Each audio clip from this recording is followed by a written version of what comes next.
We'll put this here. This is the video that I'm about to look at. And here we go.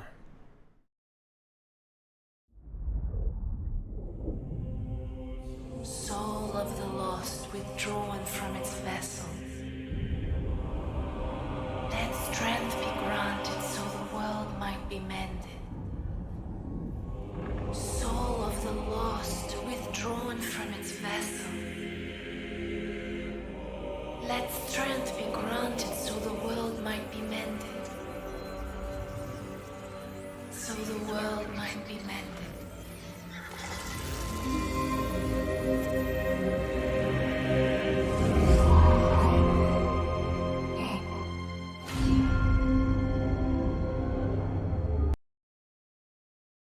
Oh, come on. Oh, I should have checked. Okay, so here we are. This is the point that we're at in the trailer at the moment.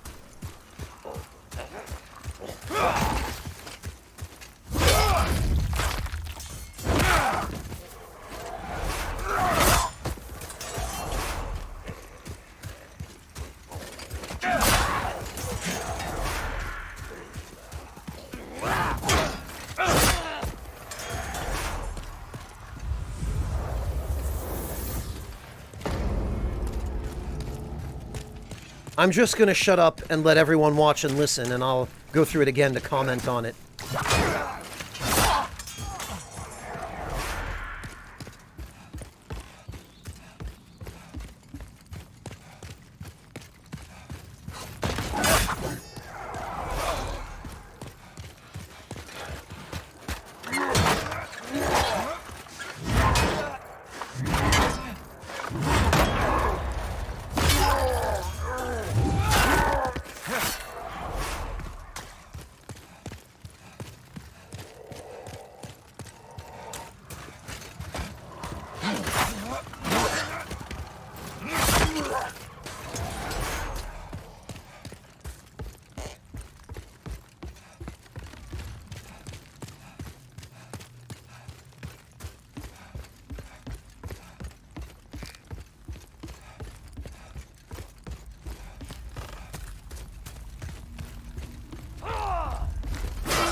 Absolutely fantastic piece of gameplay there.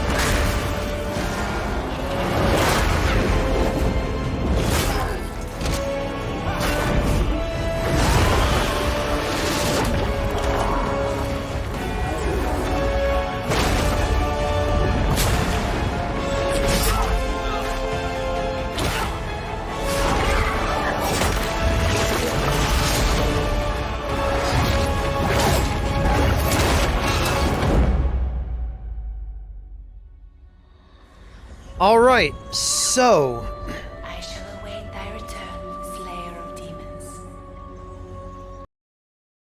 So there's a lot to unpack here. Quite a lot, in fact. But,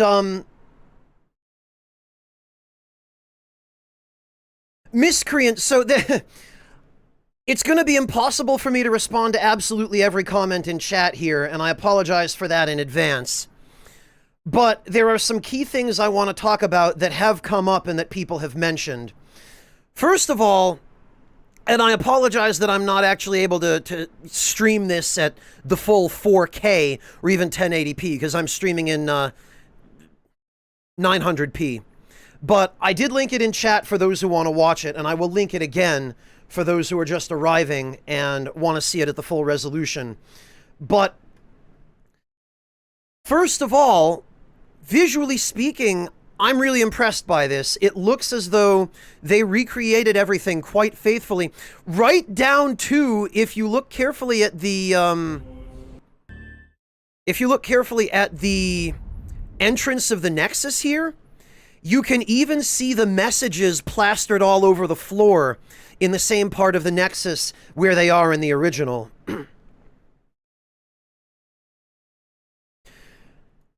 And the layout of the Nexus, all the details. Drawn from its vessel. I'm going to turn this down so I can be a little bit more audible.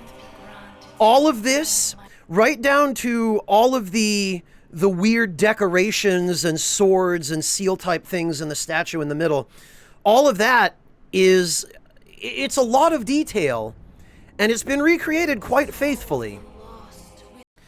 The detail on the archstones is recreated quite faithfully. I like that they've emphasized the candles around the Nexus. They've, the detail on the Stonefang archstone is, I mean, they didn't spare any expense with the accuracy here. Yeah, Clickster, the Flame Lurker face change I'm not so fond of. If you look closely at his face before, it was much more misshapen. And I know, Jade Princess, I know how to do it, but frame skip isn't going to be enough to move around as quickly as I'm going to need to for some of this. Pixel, the remake is being done entirely by Blue Point. FromSoft's involvement, as far as we know, is just for licensing and rights.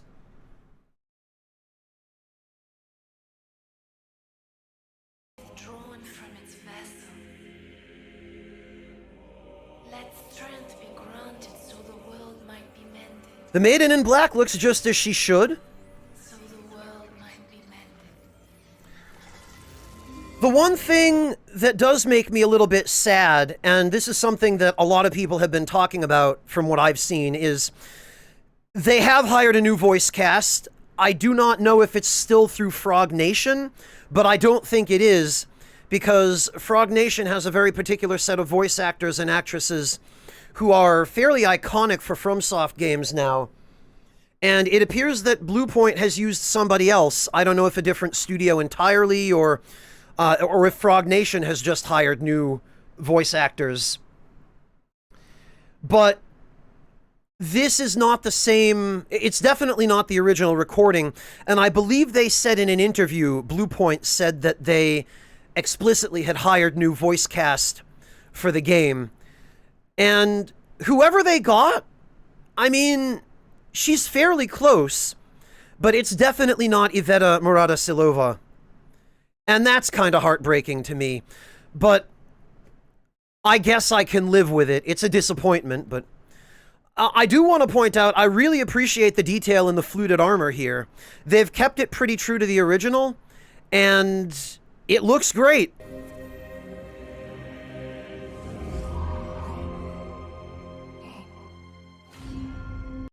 So this is the scene that plays immediately after you get Raffle Stomped by Vanguard.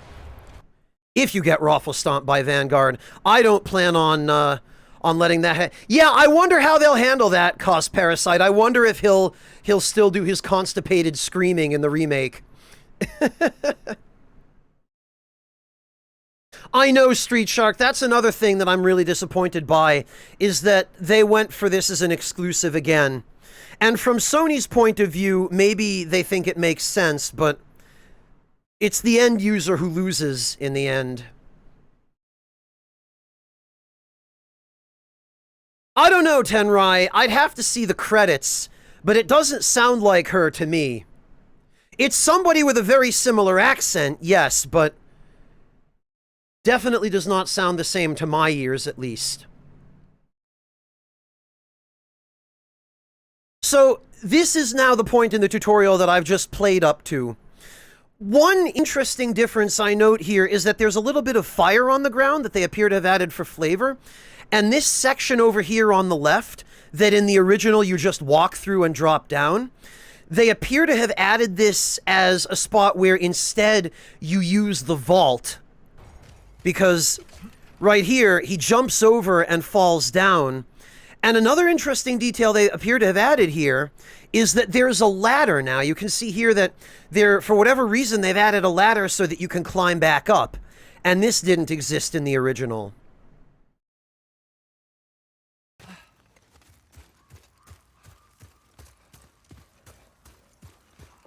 But the layout of the tutorial area is pretty much identical, and even the enemy positioning and placements are identical.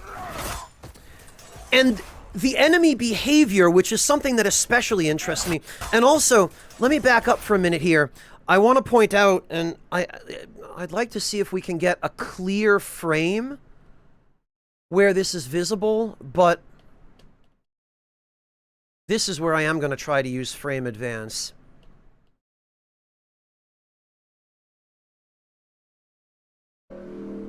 Thanks, motorcycle guy.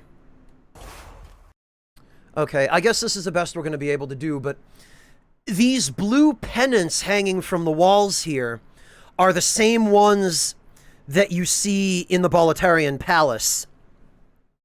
Which is an interesting detail that I don't think was in the tutorial area in the original. We'll be able to take a look at that momentarily, though, but I'm pretty sure these weren't in the original tutorial. Well, Desert Penguin, we're going to talk about that too. We're actually going to see how many hits it takes to kill the enemies in the tutorial in the original. And you're definitely not one-shotting them. And I'll explain a little bit about why that is as we actually play through the rest of the tutorial. Yeah, you don't one-shot them in the original Desert Penguin, but there's a reason for that. And we'll talk about that in a few minutes. Yeah, Street Shark, I am not a fan of motion blur, but it may be possible to turn that off in the remake. And that's another thing. You have to remember, this is early pre-release footage, and the end product, the retail version of this game, may still change and it may be tweaked. You always have to bear that in mind when you're watching footage of a game that isn't out yet. So some things in the trailer may look better. Other things in the trailer may end up looking a little bit different, whether better or worse. So let's proceed here. One thing I really wanted to emphasize here, though, is, and we're going to skip back a little bit, just to the point where he starts fighting the Dreglings here, is that the enemy behavior is identical. The Dreglings move and attack in exactly the same way, and I want to point that out. You can see how at a distance, they sort of wander around and clumsily change direction as they're closing in on you. And while they're running towards you, they will always use their jump attack when they come within range of you. That enemy behavior is absolutely one-to-one the same as it is in the original. And there's a really interesting point that I just, during the previous stream, brought up about an interview that Bluepoint did on their Shadows of the Colossus remake. And I'm going to link that in chat here so that all of you can have a look at it on your own time. I'm not going to watch that on stream or discuss it. However, there's the... Oh, I keep forgetting I have to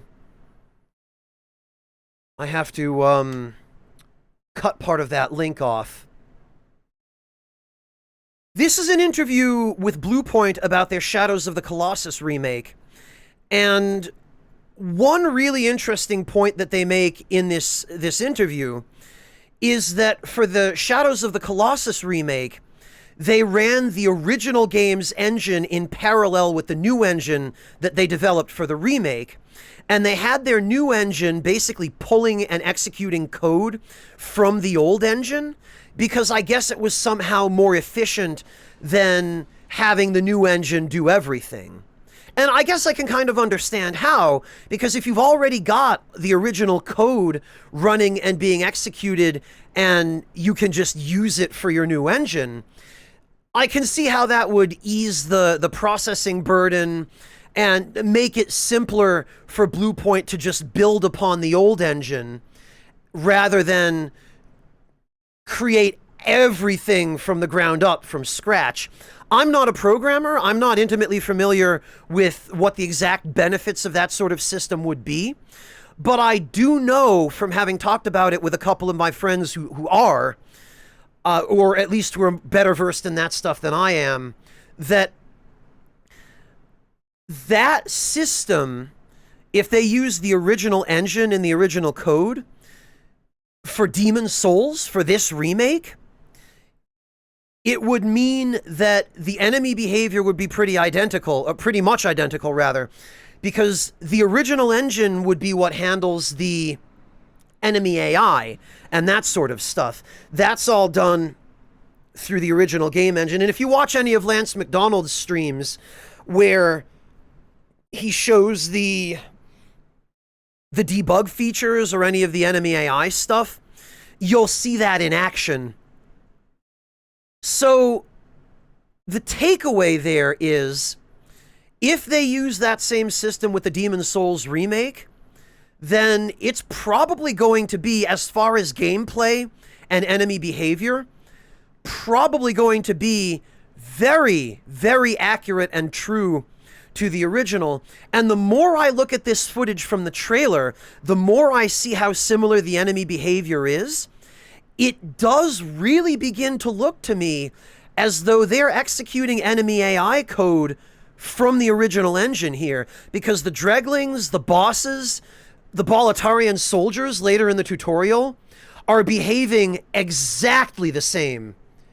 Exactly the same. Hello, A Blue Mind, welcome. So it seems fairly likely to me that might be what's going on, is that we're looking at a remake that is entirely new graphically, but where they've probably preserved pretty much all of the core elements of the actual gameplay from the original. So we'll continue watching here, and again, pay attention to the enemy behavior of both the Dreglings and the Boletarian soldiers and knights in the next area after this. And another thing I want to point out here is even the small archstones with the swords stuck in them. Whoops, let me see if I can... Even those little archstones are visually exactly the same. How the stone looks like a little elephant head or like a goofy-looking face with a big nose.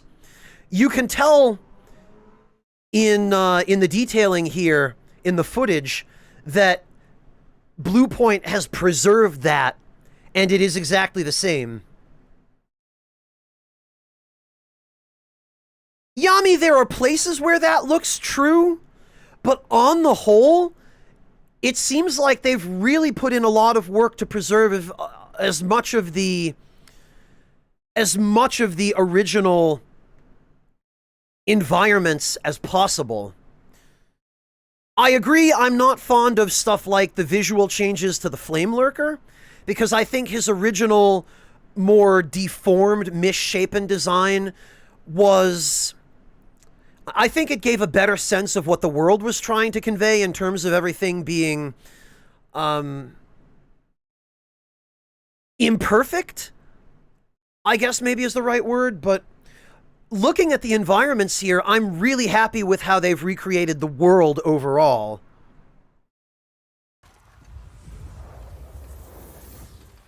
Yeah, A Blue Mind and Bloodborne is an exclusive, being a Sony IP.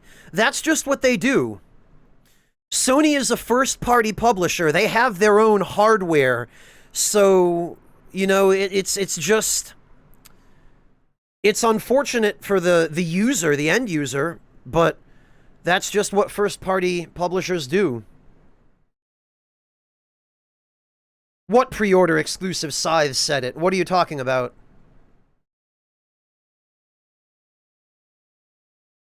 We'll take a close look at that, White Fox, but no, I don't think they did. So this is the second section of the tutorial. And once again, this is... It's the same area, but if you look over here at the walls, whereas in the original, they couldn't really do as much detail, here, it's no longer just bare stone. There are vines growing over it. They've, again, put some fires on the ground here and added a little bit of detail on the wall. There are the Bolatarian pennants on the walls. And the layout is the same. Score, I don't think they changed it too substantially. They've added detail. Yeah, they've added a lot of visual fidelity. But they haven't really changed anything. I mean, even the archway over this closed gate here, the pointed arch, this is pretty much the same as it is in the original. We'll move on here. The Bolatarian soldiers behave exactly the same way they do in the original. They kind of stand there at a distance and move slowly. They'll strafe a little bit. And I want to point out as well, watch when the player rolls toward this next soldier. He actually rolls into the soldier and pushes him backwards slightly, which is the exact same thing that happens in the original. So even the physics appear to be identical. Miscreant, where did you see that? Where are you getting that information? I haven't seen that anywhere.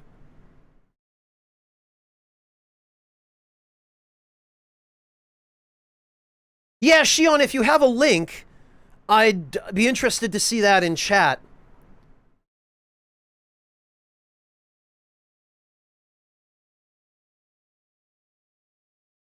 Yeah, Shion, you must have just gotten here because I just linked that interview in chat and talked about it.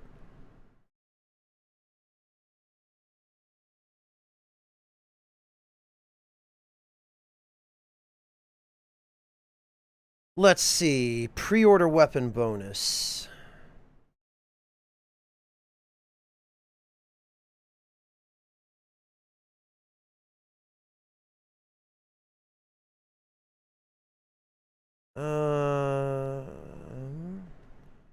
I'm trying to find it.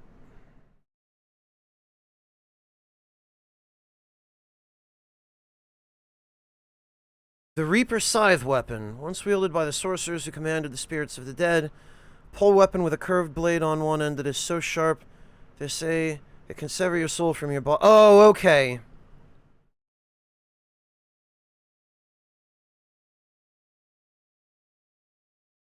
So it's basically it's the weapon wielded by the Reapers in the Shrine of Storms in 4.2, it looks like. I mean, if you can get this item in-game somewhere, fine, great. This does also raise something that I've been wondering about, actually, which is whether or not they're going to add new equipment. And it might be that this pre-order scythe is just an isolated case, but I actually personally hope that they do add more equipment, because the original Demon's Souls had a very, very limited selection of weapons and armor. It had by far the smallest selection, in fact, of weapons and armor in the entire series. And I personally think, yes, Logan Brand, I agree. I think it would be excellent if they would remove gender locking on the armor. I hope they do. And I think it would be fantastic to get more weapons and armor in the game to choose from. They obviously should include all the original stuff, but I would be really happy to see them add more. Black Wolf, thank you so much for the gift sub to No Third Impact, please. It's possible, Lumino, but the description of that weapon specifically states that it has stat requirements which are fairly unusual for weapons in the original Demon's Souls. Oh, I hope that too, said it. I hope that too.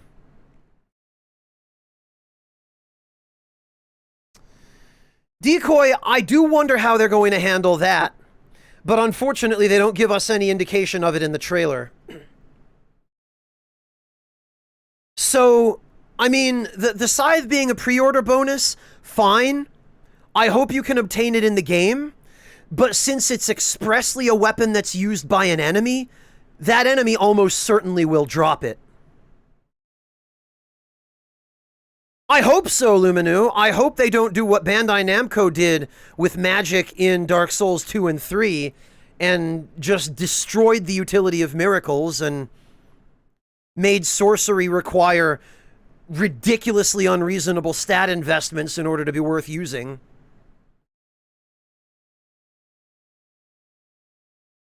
Doug, you know me. I'm not fond of fan service for its own sake. For this game, Red Rum, I doubt it. Unless they're going to do something like make the Northern Limit Archstone DLC. And even that, I don't see that happening. Either they'll have included that content in the base remake, or they're just not going to show it at all.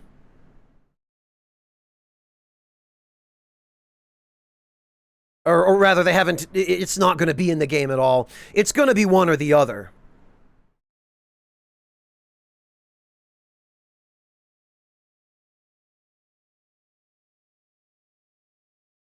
Decoy, I know enough about the Kingsfield series to know that stuff like Seath the Scaleless and the Moonlight Greatsword and Patches and all those sorts of things are FromSoft memes.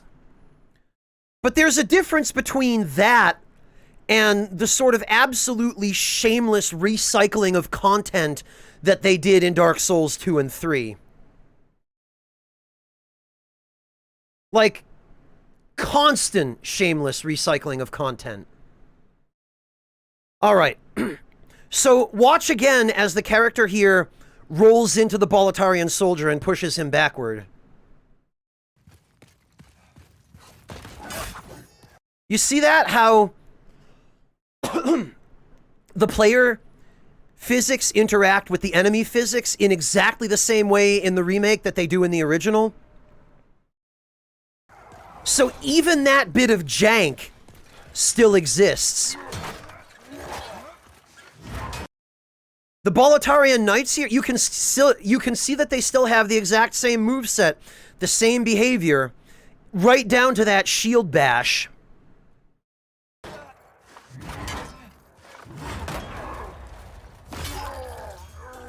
And actually, let's take a closer look at that, because it looks as though... yeah, the player parries the shield bash here. Which I don't remember if you can do in the remake. I think you can. I'll be able to test it in a few minutes anyway. Oh, no, Decoy. I hope they keep the content of Demon's Souls as original as possible. Although, I won't deny that I would be very happy to see item burden burn in hell. Yeah, Dave the Darkblade, I'm 60 or 70% sure you can parry the shield bash, and I think I remember doing it before, but I don't know, I'm getting old, my memory's not what it once was, and it was never all that good to begin with. This, though, this I really appreciate. I really appreciate the more elaborate riposte animation, and it's not that much more elaborate, it's still fairly true, but they added that nice detail, and I appreciate here that we see the two-handed stance as well. And even the detail on the kite shield. The design on the kite shield here is the exact same design as it was in the original. I also really appreciate the extra detail that they put into the models on the Boletarian Knights. Because even though their behavior is the same, boy, they look pretty good. Exactly, Lumino. Exactly. Thomas would still have a purpose even without item burden.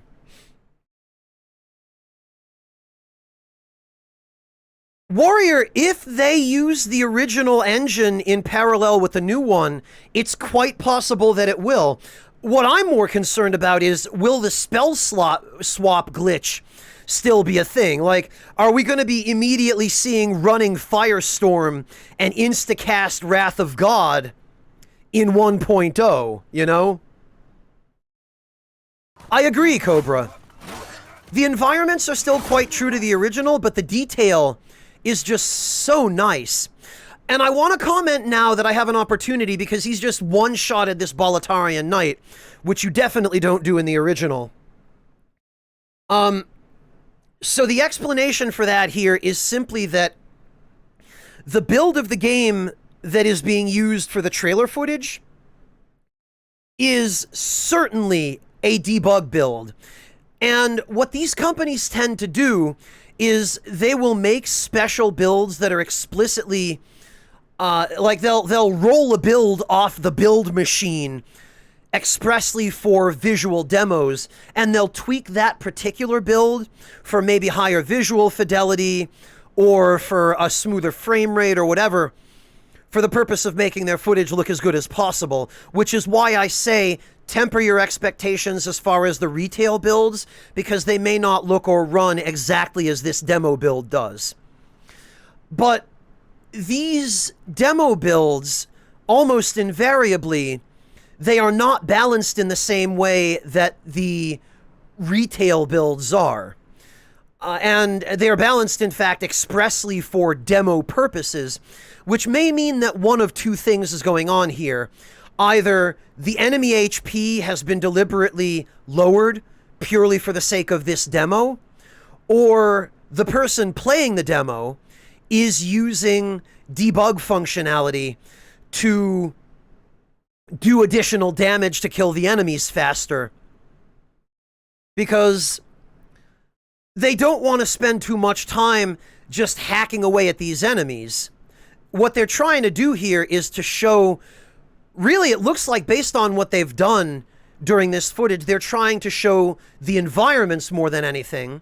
They're trying to show the enemies, and they're trying to show the very basic movement and combat, probably to show that it's identical to the original.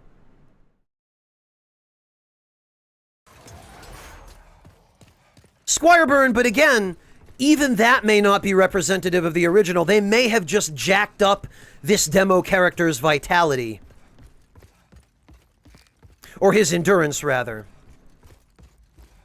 But every detail here, every detail in this little area, right down to walking across the wooden bridge, and even, you can barely see it as he goes up the stairs here, but there's an item down in the corner there to the left, and then there's another one up at the top of the stairs to the left. You can see the white aura from the item right over here in the corner.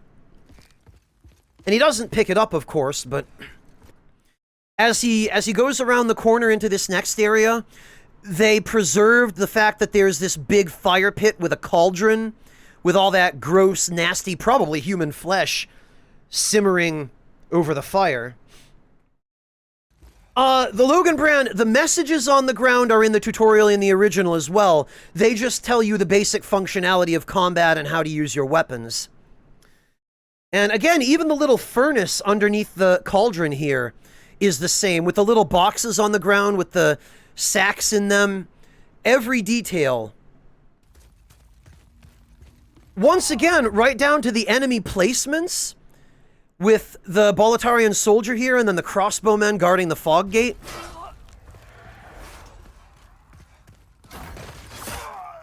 But yeah, this guy is definitely fast rolling, which you ordinarily would not be able to do as the base level knight. So this character either has jacked up vitality, or they've just flat out artificially increased his equip burden directly.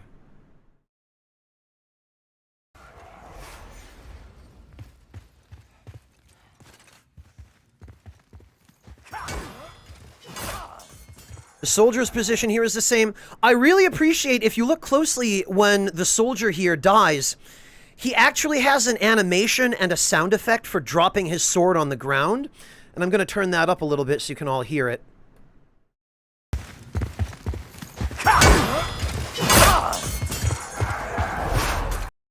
where you kind of hear the little clang as his sword hits the ground.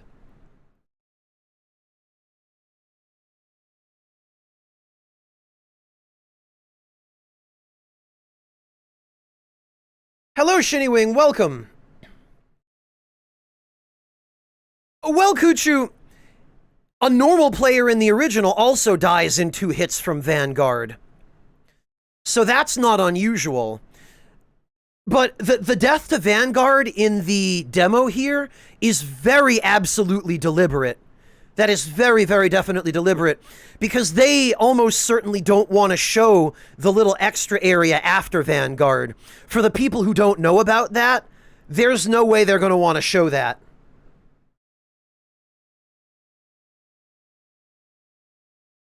Svenzok, honestly, it's still worth playing the original so that you can compare it with the remake when you play the remake and appreciate the differences. Oh no, Lumino, you can die in the tutorial, and if you do die in the tutorial, you immediately get taken to the Nexus and you can never get back to the tutorial again. The tutorial is a one and done. If you die, that's it.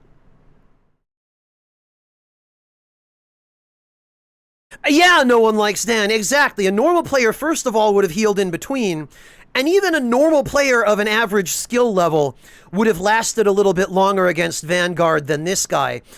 He deliberately threw that fight. That was absolutely intentional.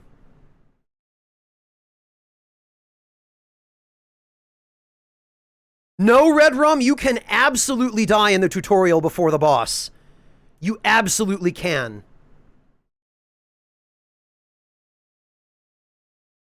It wasn't that great, Vikowski.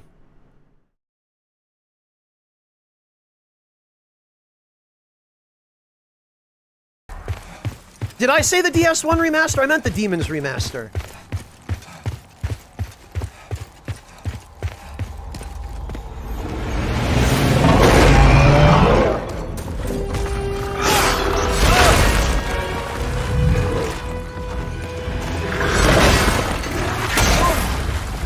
Hello, Dark Ash and Wolf. Welcome.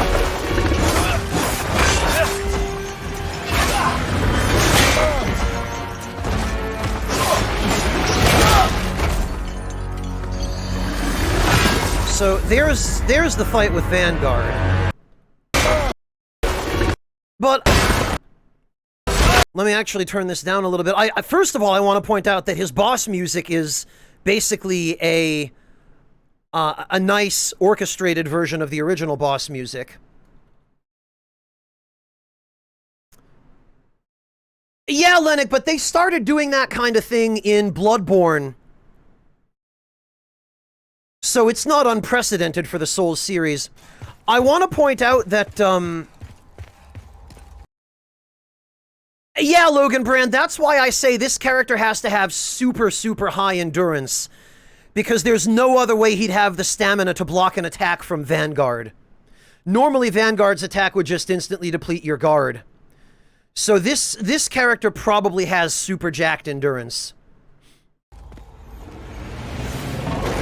What I want to point out here about the Vanguard fight, though, is even Vanguard's moveset, if you look closely at it, his moveset is exactly the same. He's got the left to right axe swings. He's got the overhead, which you see right there.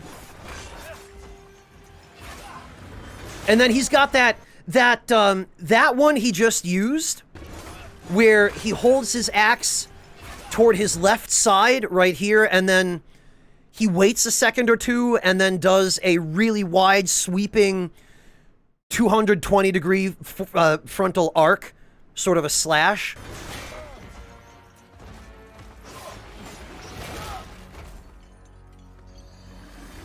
It's all very, very true to the original. And then we get the Armor Spider with the fireballs, which is the same. We get the Tower Knight with the Shield Smash, which is the same. And it looks like, in this footage, he's already killed the archers, or the crossbowmen, rather, up on the battlements. And if we rewind the footage a tiny bit, I want to comment on the fact that the tunnel where you fight the armor spider has really nice detailing with the scale miners plastered to the walls. And the spider webs everywhere. But if you look over here on the stairway, there's actually a corpse of one of the crossbowmen right where he should be. Already been killed.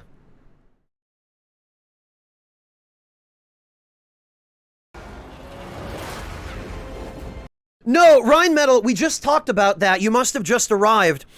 This is a demo build they're using for this trailer footage, and they're either using debug functionality to make the enemies easier to kill, or they're using other debug functionality to artificially increase the stats of the character that they're using to show off the game. The enemies dying this quickly is not going to be the case in the retail version of the game. I guarantee you that. I absolutely guarantee you. This is expressly balanced for demo purposes.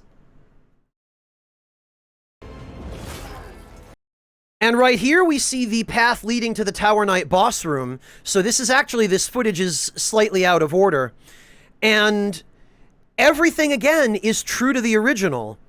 There's the Boletarian Knight and a bunch of crossbowmen here.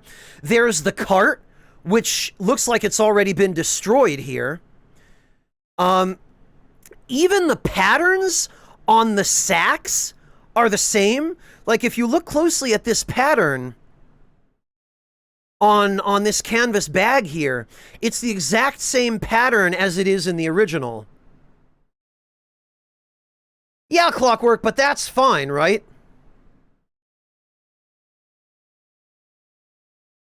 Yeah, Clint, I'm definitely not a fan of oversaturation, and it's borderline here, but again, that may change between this build and the retail version. And again, the enemy positioning is the same. You can see the second Blue Eye Knight right before the boss fog there. Because that's the Tower Knight boss room. And again, the drawbridge here is the same, and the area below it that you can angle the camera over and see down into the dungeon area. Which they don't do here, but this is, again, even earlier in the Boletarian Palace. This is the Dragon Bridge right past the nest. And again, this is something a normal player, even someone with no experience with the Souls series, would be smart enough not to do. Like, you'd see the dragon coming down the bridge breathing fire at you, and you would just nope the hell out. You would, at bare minimum, hide behind one of the crenellations over here on the sides.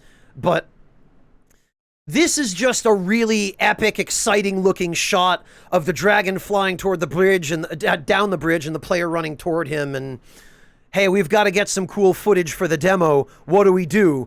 Run into the fire like an idiot.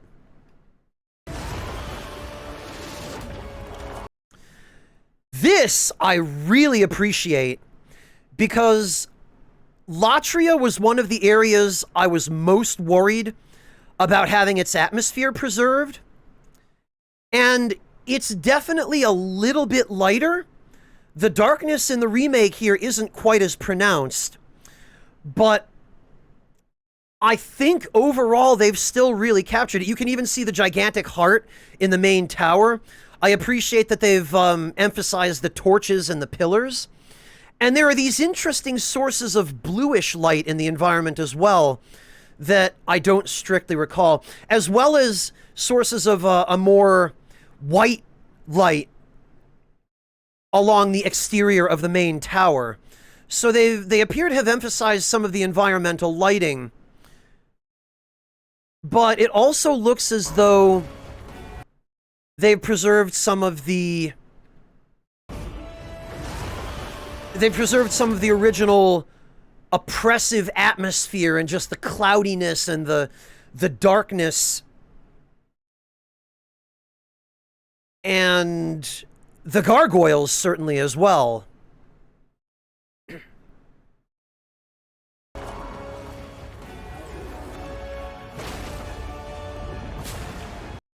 And I wanna actually... So somebody had commented that they had updated the Flame Lurker's design in the remake footage. Let me see if I can frame skip back to it. I beg to differ on that. This is more or less the same Flame Lurker design that they showed in the first trailer. And... yes, I know, Darkblade, that's what I'm doing. This, to me, looks pretty identical to the design they showed off. I just wish there weren't the motion blur.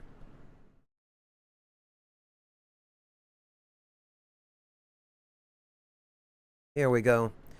I don't know, guys. His face looks the same to me here that it did in the original trailer. It's much more symmetrical than it originally was. And he's just got the kind of fang-filled mouth and the horns. This looks the same to me.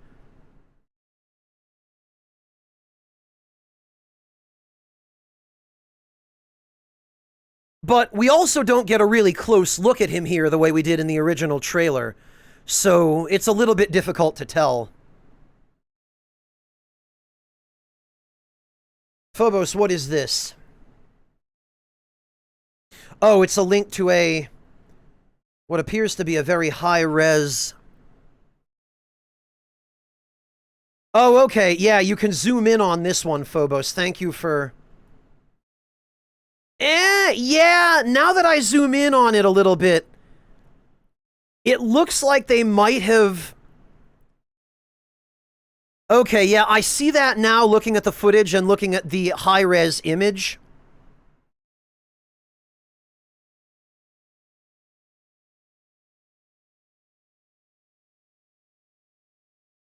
Matter of fact, here is the image that Phobos linked. Greetings, and the detail here, if we zoom in, this is what people are talking about, how there's the... I guess now that I look at it more closely, it looks like they did maybe change the right eye to make him look a tiny bit more like the original.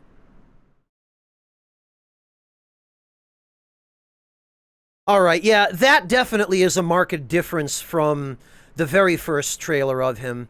I appreciate that they've made that change then, because it means that they're clearly listening to feedback from the community on that.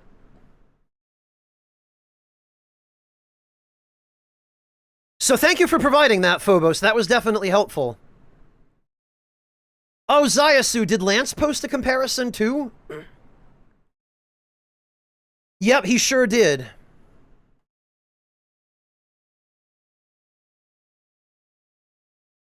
All right, let's have a look at this.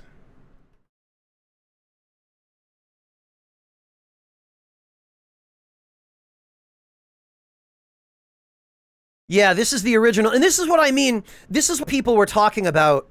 How his face in the original was really misshapen. Really deformed and asymmetrical. And really grotesque, in a way. And this is what was shown in the first trailer. So he's much more generic looking in the first trailer.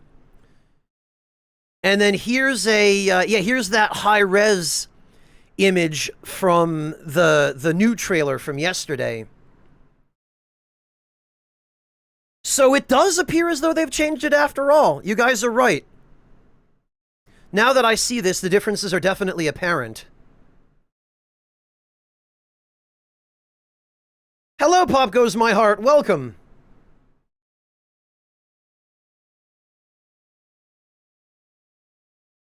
Yeah, Dan, some of the environmental changes in the Flame Lurker boss room are definitely evident, but I don't necessarily mind them.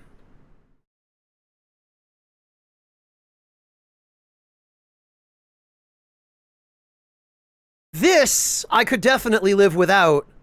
This is still my favorite, I think. I definitely agree with this particular school of thought. But this is all right, because they've at least been listening, you know? All right, so moving on. This, again, is the Shrine of Storms. And this right here, actually, that the Shrine of Storms bit, I want to emphasize the cool detail that happens here when you walk through, how there's the lightning strike that hits the tree right here. What a neat touch. Really emphasizing that this is the Shrine of Storms. I cannot wait for the Storm King battle here. I cannot wait to see what the Storm Ruler does in the remake. I cannot wait to get my hands on that. What a great touch. And here, this is Zone 2-2. This is actually right past the Armor Spider boss room, where the path splits, and you can either turn right to take the fast path to the Flame Lurker, or you turn left to take the long path where there's more treasure. So this is the Scale Miner, and I don't see any sign of the Crystal Lizard here, but they've probably already killed it. And it's probably somewhere off screen. Oh wow, Clint. Well, Haretsu, all I can say is the Storm Ruler had bloody well better still have its knockdown effect outside of the boss room in the remake. It had better. But based on everything else we've seen, I think it's fairly reasonable to expect that it will. Yeah, I agree on that, Lumino. I hope that crystal lizards will not permanently disappear if you miss them in the remake. It seems logical that it might, Clockwork. It's probably just a little bit of flavor for the first time you enter the area. Thank you. Breakfast, thank you so much for the resub at tier 3, no less. Welcome back. And here's the gargoyle that lands in front of you right outside the main tower in Latria. And I appreciate that... I want to try and get a closer look at its face, but I appreciate that they've done a pretty good job of recreating the gargoyles. They even still... And it would be really nice to get a good look at it without the stupid motion blur, but... They've even still got the spiral rapier.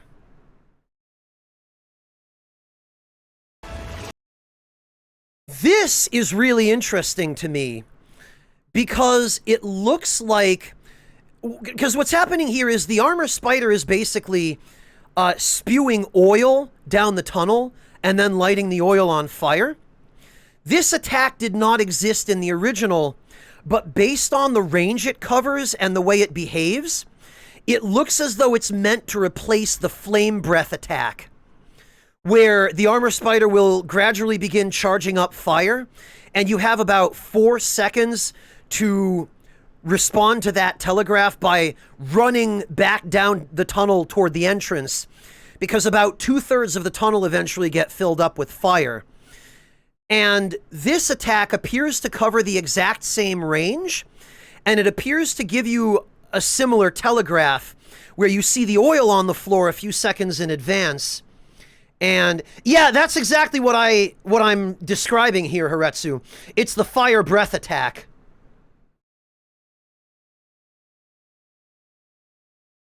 Okay, Denim, have a good one.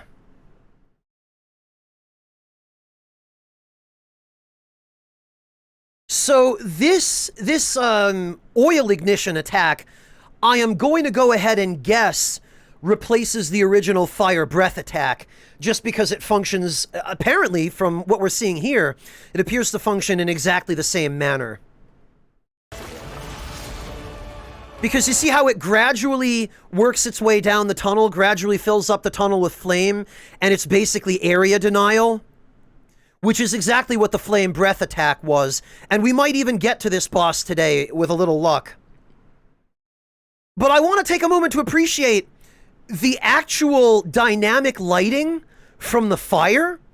You can see here how it lights up the walls and ceiling of the tunnel. This right here is what people have always wanted from the lighting in the earlier Souls games that we just really never got. Yeah, Bart, looking at that comparison of the Flame Lurker designs, it is evident.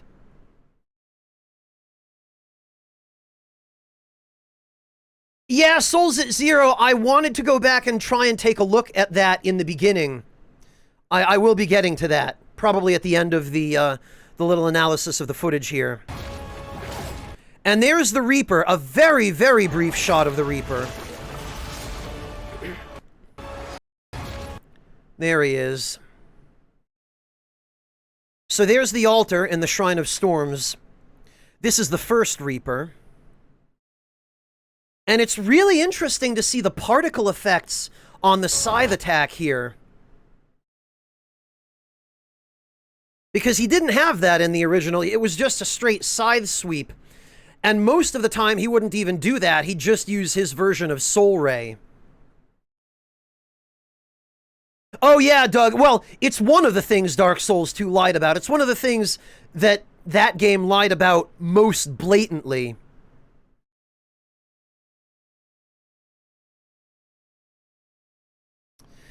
Arthur, if it is, then it's going to be a pretty cool DLC weapon. There's the Flame Lurker again. There's the Armor Spider with the triple fireball attack. Right down to, and I want to point this out,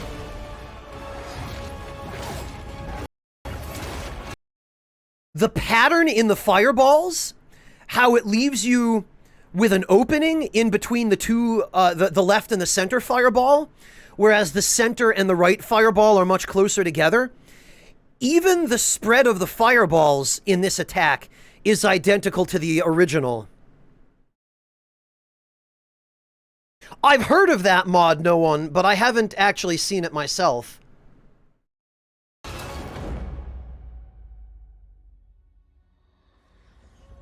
And here we are. I shall await thy return, Slayer of Demons. So the final detail I wanted to check out, and somebody did just mention it in chat, is that we get a pan around half of the section of the Nexus where the Archstones are. Hello, Bone, welcome! We got a very, very brief pan here.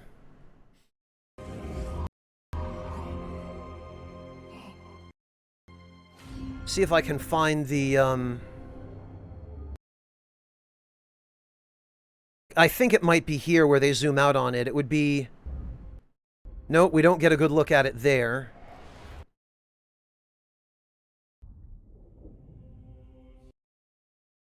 Okay. It's difficult to say from here. You can kind of... I think if you look closely... Because this is the only really head-on shot we get of the Archstones. It looks as though... Because the broken Archstone is right here. This one is the Tower of Latria, and this one would be the Northern Limit. And the Northern Limit Archstone does still appear to be missing or broken.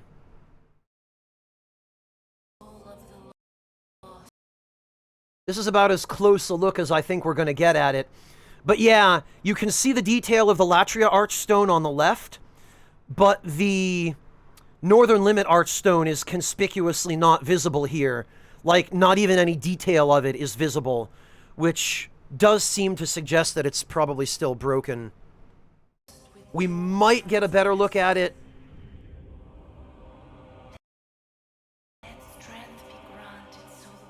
In one of the next scenes, but I don't think... Soul of the lost, withdrawn from its vessel. Oh, it might be here. No. Strength be granted so the world might be mended. It looks like they're going out of their way to avoid showing it. So the world might be mended. Oh, can you Souls at Zero? Okay. Then yeah. Well, no, Phobos. It's important to still show the broken one if it's gonna be broken. But it isn't reasonable to expect that they would finish the Northern Limit. My guess is, because the Northern Limit was not originally part of the original game, either FromSoft has explicitly instructed Bluepoint not to recreate it, because I guarantee you somebody at Bluepoint will have asked. Someone at Bluepoint will have wanted to know if they could recreate the Northern Limit. But I have a sneaking suspicion either FromSoft explicitly told them no, or they would have come to the conclusion, if they were given the freedom to make that decision, that they needed to keep the game as true to the original as possible, and that they couldn't just go ahead and create a whole area that was not publicly even supposed to be known about. So one or the other of those possibilities, I think, are quite likely what happened. Because even from the little bit of trailer footage that gave us a somewhat indistinct look at it, it still looks an awful lot like that Archstone is broken. And that's a shame. I would have loved to be able to actually explore the Northern Limit in the remake, but it was just too much to expect. You know, it was too much to hope for.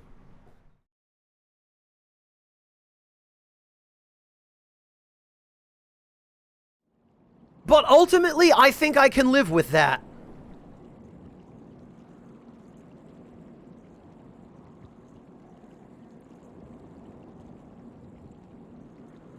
So, getting back to the actual game, now that we've talked a bit about the trailer, we can at least go through the tutorial. Hey, Red, good to see you. I'm doing all right, thanks. How about yourself? Hello, Facehugger. Welcome to you as well.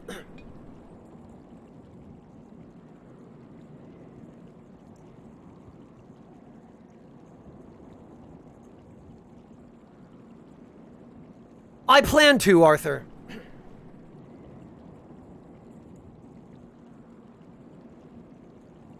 And yes, Dave, I am. Charlie! Charlie, my friend, how are you doing? It's so good to see you. Guys, I know that the vast majority of you here are probably here because you enjoy the Souls games. If you want to go hang out with somebody who is much better at the Souls games than I am, and I'm going to spam this shout out because she deserves it, head on over to Charlie's channel and follow her. She is an incredibly talented player. She's got a couple of no-hit runs under her belt by now. And she is witty, she is fun, she's sweet, she's adorable. I can't say enough good things about her. You have to go check her out. I promise you it will be one of the 2 best things you have done for yourself this year. The other one will be at the end of the stream, but head on over and follow Charlie. You guys, you're gonna love her. She's awesome.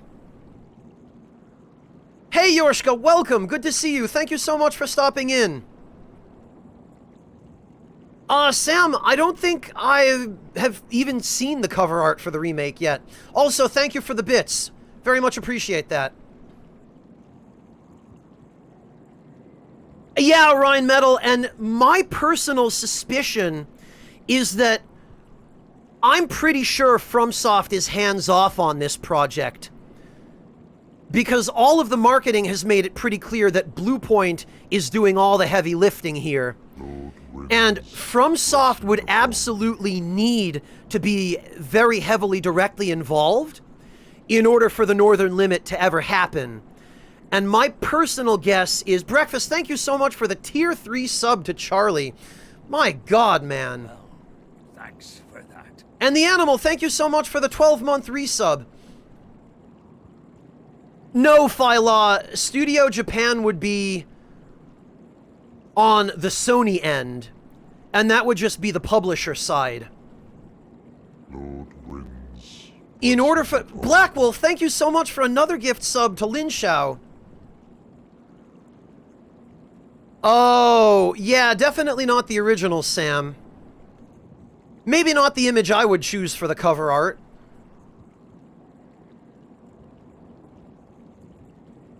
But, my suspicion personally is that a big factor in the Northern Limit not being in the remake is that the only people who actually have access to the original assets of the Northern Limit in any sort of legally obtainable licensable way is FromSoft. And FromSoft would have had to not only give their express permission to Bluepoint to recreate that, but they would have had to give Bluepoint a build of the game in which the unfinished Northern Limit area was accessible so that Bluepoint could go through it. And the problem is, even if Bluepoint were to recreate the Northern Limit Archstone, it was never finished in the first place. If any of you have watched the videos that Lance or Jibbed have done of their explorations of the Northern Limit, none of the enemy positioning, none of the item placement, most of the enemy AI even in that area is just unfinished or not in place at all. Oh, speaking of which, there he is. There's Lance. Hi, Lance. Hello, Lance. Greetings and welcome. I've already given Lance a shout out once during this stream. Charlie, I miss you. I'm so sad that your internet is still not cooperating. Guys, if you love cut content for the Souls game, look at this. We've got all the heroes right here. Aw, I miss you too, Charlie. All my friends. I know, right, Clint? And now in comes Clemps with the raid in 5 minutes. Guys, Black Wolf, thank you so much for the gift sub to Lance. You beat me to it. I was gonna do that. Guys, head on over and follow Lance on Twitch. Lance also runs a YouTube channel as well. As a matter of fact, so does Charlie. But both of them are now active most often on Twitch. And they're both very, very good at it. I'm so proud of Lance. All right, Clint, good luck. Yeah, she has a YouTube channel, Lance. She mostly uploads her highlights and archives and whatnot there. I think, right, Charlie? Or is it just your, Yeah, Clint, you would be. Yeah, you two have, Clint, you and Lance McDonald, you have something in common there, don't you? Oh, okay, Charlie. I tell you what, Charlie's YouTube channel is worth it just for her reaction to the 1,000 subs special that her viewers got together and did for her. But guys, go over and follow Charlie and Lance because they are amazing. They are wonderful people. They are both absolutely adorable, and it's so much fun to hang out in their streams. Frankly, I would almost rather go watch their streams than stream myself sometimes, so that ought to tell you how much I enjoy and appreciate both their content and them as people. But anyway, I could sit here saying nice things about my friends all day long, because they're my friends and I love them, but...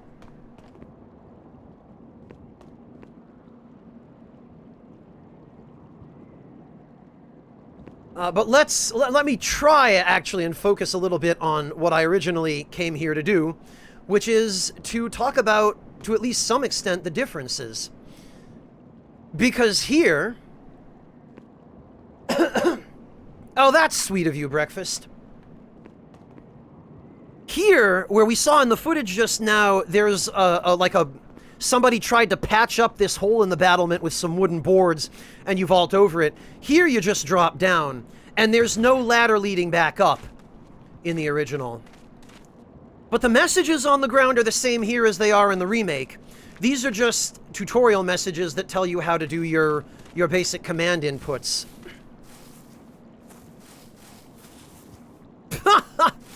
Well, it's part of one, Lance. This is the...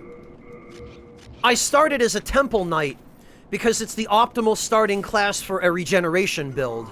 Oh, well, there's a Dregling. Unfortunately... See, I really like the Mirrodin scale, but I can't fast roll with the full set on. Alright, so somebody is trying to convince me that you can't actually die in the tutorial till you get to Vanguard. I don't believe that. I, for some reason, remember being able to be killed by absolutely any enemy. That doesn't mean I'm right. In fact, I'm usually wrong. But I'm quite sure... Bart, several people have told me that, but I don't believe you. So we're gonna find out.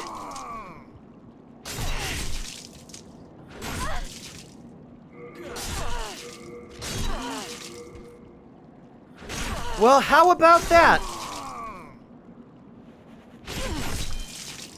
Okay, I believe you now. I don't know why I remember dying in the tutorial before Vanguard. Because I don't think, now that I think about it, I don't think in the entire 5,000 or so hours I put into this game, I don't think I ever even came close to dying in the tutorial before Vanguard. So I don't know why I would remember being killed by him. You know that phenomenon where your brain just fabricates memories for no reason? I've found that that happens to me more and more often the older I get.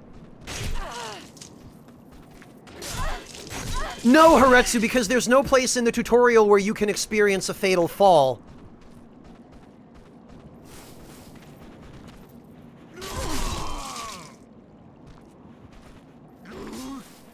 Any tips for a first playthrough of this game, K-Man, of Demon's Souls?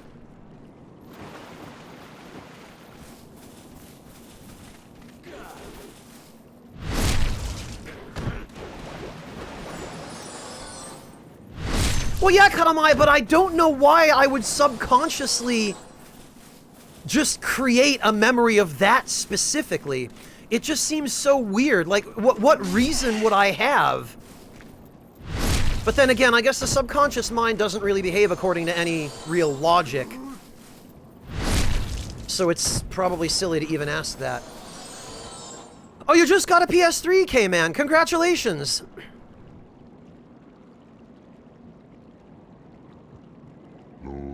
Black Wolf, thank you so much for the gift sub to Random Purse. Journalist mode to their tutorial. Arkhamer, this was certainly not designed with journalists in mind. Considering how this game came to exist in the first place, that Miyazaki basically salvaged it off the cutting room floor of FromSoft, with no expectation that anybody would actually play it, and for a long time he was right about that. They were not expecting journalists to be doing anything with this. Okay, Lance, yeah, I'd really be curious to see if there's a difference.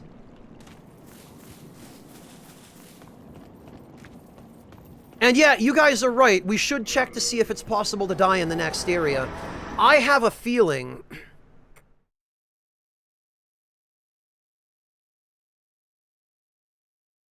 The fall takes life, Choo-Choo, but there's a difference between taking fall damage and dying from a fall. Dying from a fall, like falling far enough to instantly die, does not deal numerical HP damage to you. It's an instant kill. It just immediately flags your character as dead. Oh, and we've been fully healed, actually, during the transition between areas. Which I forgot was even a thing. So, Choo-Choo, the fact that falling from that ledge only does a small amount of numerical damage it makes it pretty clear that it wouldn't kill you. So, who was it that asked me for pointers for a first playthrough? K-Man. K-Man, for a first playthrough, my advice is start as a more durable class like the Knight or the Temple Knight. Or, alternatively, start as a class that has ranged magic like the Magician or especially the Royal. Okay, no, you can't die in the second section either. How about that?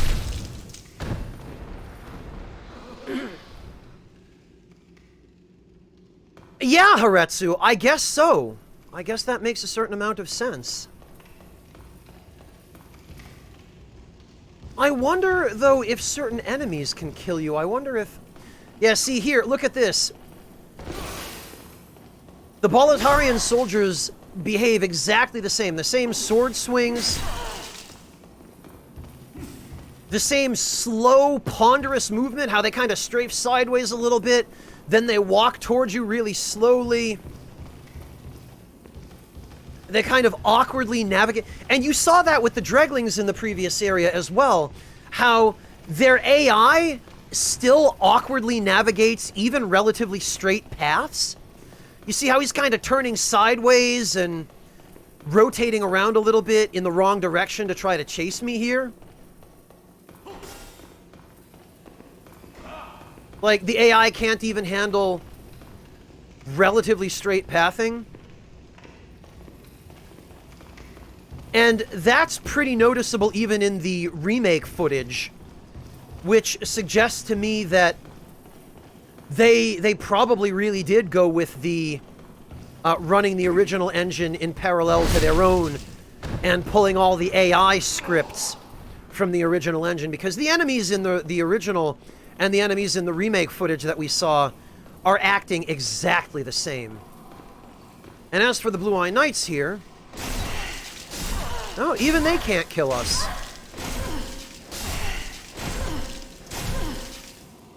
Wow, infinite stamina much? My God. He doesn't want to give me the shield bash, it looks like.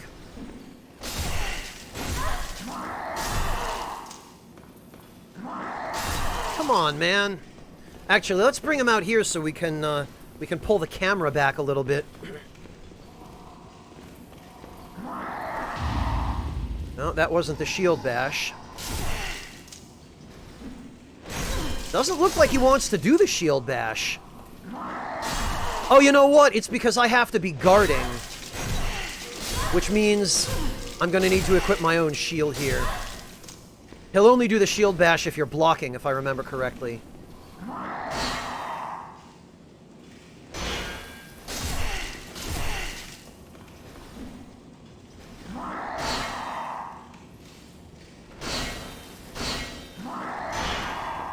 Well, there's a guard break.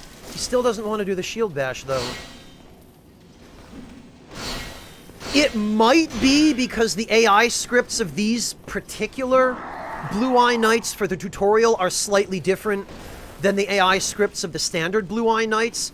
It might be that this guy is just not scripted to use his shield bash in the original. I know he's capable of it. Oh, there it is.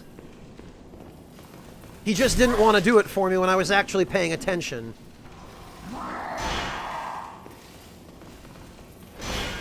That figures. Come on. Well, there it is. I did indeed parry the shield bash. Okay. I thought it was possible, but I guess it must have just been more of that Mandela effect screwing with me.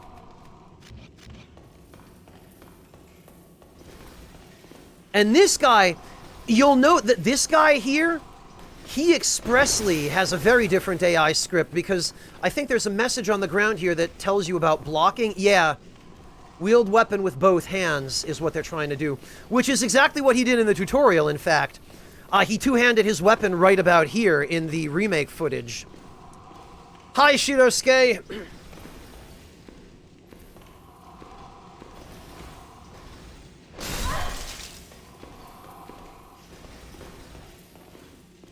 Yeah, Arkamer, the Blue-Eye Knights are actually... I mean, they're not that difficult to kill, but they're a really nice design for a stronger normal enemy type where... You know, you look at the Boletarian soldiers and you're not afraid of them, because you know what they do. You know that they only really have a few tricks up their sleeve that are very straightforward. The Blue-Eye Knights, well, they're substantially stronger. They're somewhat more difficult to kill. Their shields are actually worth a damn and can block your attacks. As you see, I'm only doing 2 damage to this guy when I hit him.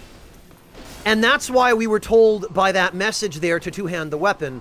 Because they want us to either two-hand and break his guard, or do this.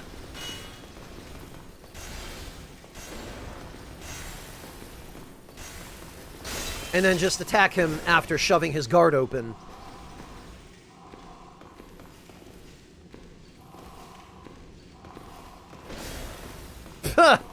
Phobos, nice.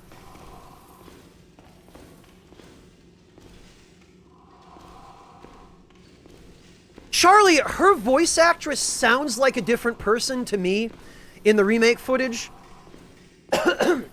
In the original game, the actress who played the Maiden in Black, and also who played the doll in Bloodborne, is, I want to say she's either Romanian or Croatian, I think.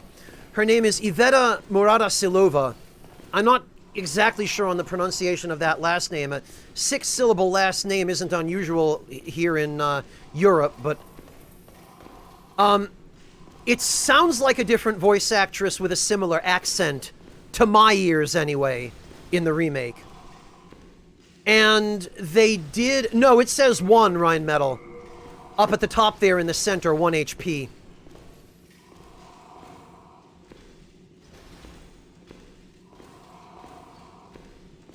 It might be the filter that makes her sound like a different person, Yami-Yo.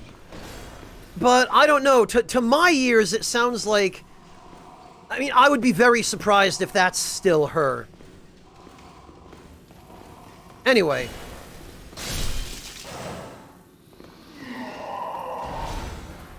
That might just be my ears and my perception of sound and voices, and possibly also the the sound design in the remake. Grab some half moon grass. The messages on the ground are pretty much in the same place, and you could see here in the remake footage coming up the stairs that there was this item here. It looks like they've gone with something more akin to the item particle effects in the later Souls games, where it was a sort of a white flame effect rather than the glowing yellowish orb. Yeah, thanks, Decoy. Rub it in.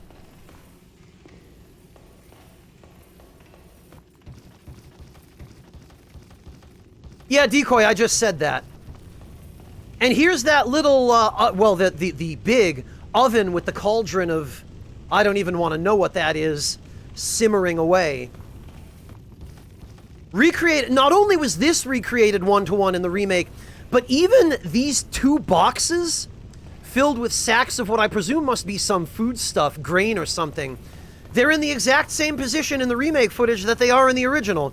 So Bluepoint even went out of their way to put the little environmental details like these in the same spot.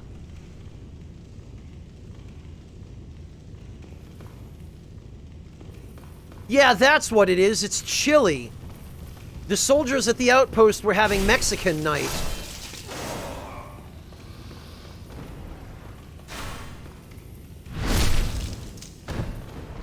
Nice to know I haven't lost my touch with the old pivot backstab.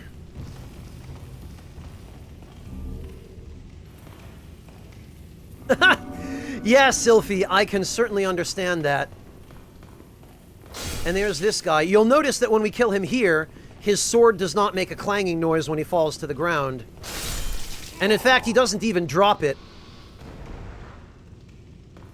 I do want to say, though, there's an interesting difference between the ragdolls in the original Demon's Souls and the ragdolls in, I think, pretty much every Souls game that came after it, which is that Demon's Souls is the only Souls game, off the top of my head, I can't think of another one where this is the case, where enemy ragdolls retain the weapons in their hands after they die.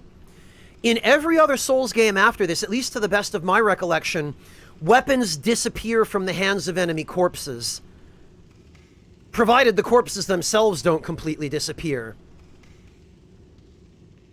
Demon's Souls is the only game I can think of where they actually still continue holding their weapons tightly clutched in their cold, dead hands. It's silly, but I love it. And from the trailer footage we just saw, it looks like the Havoc physics engine is alive and well in the remake. Alright, I am going to heal before we go into the boss fog here.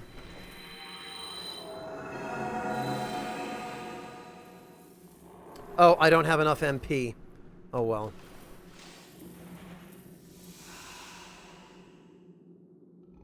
No, Hayabusa, there's footage. There was a Sony stream yesterday where they released a new trailer of the Demon's Souls remake that had about 2 or 3 minutes worth of actual game footage, like gameplay.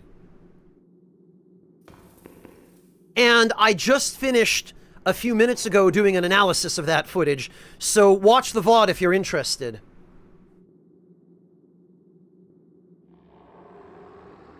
Ogro, this is the tutorial still.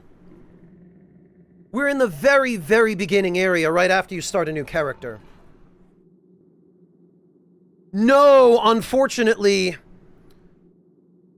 Son of Slan, that was a mistake. They publicly came out later and said that it was, and I quote, it was a human error that the remake was announced for anything other than PS5.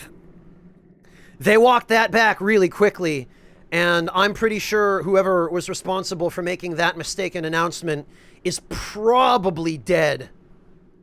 They probably just got rubbed out by the Sony Information Control Team. This is PS3, old man breath. I am running this via an original North American NTSC PS3 with the original game disc.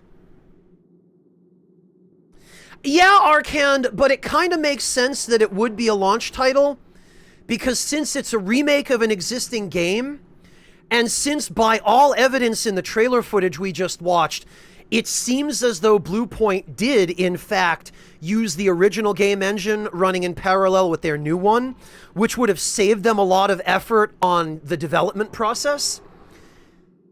This was probably, the remake of this game was probably considerably shorter to develop than any of the games from scratch that are being made for the PS5 currently. So, considering that it would have taken less time to do the remake of this game, it makes sense to me that it would be a launch title. Yeah, Zeklius, during the stream the other day, they announced Demon's Souls Remake as a launch title for the PS5, meaning we'll see it in November. So it's only a little over a month off. Well, month and a half off from now, I think. I don't even know what month or day it is anymore. I've lost all track of time. Because PS5 36 craze, that's really what it boils down to, is it's the latest cutting-edge hardware. They're going to charge as much as they think they can get away with for the games. And that's going to be par for the course for this entire generation.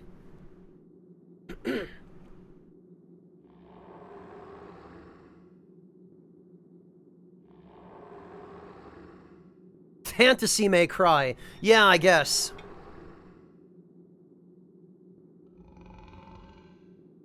Alright, I am going to unequip my gear for this because...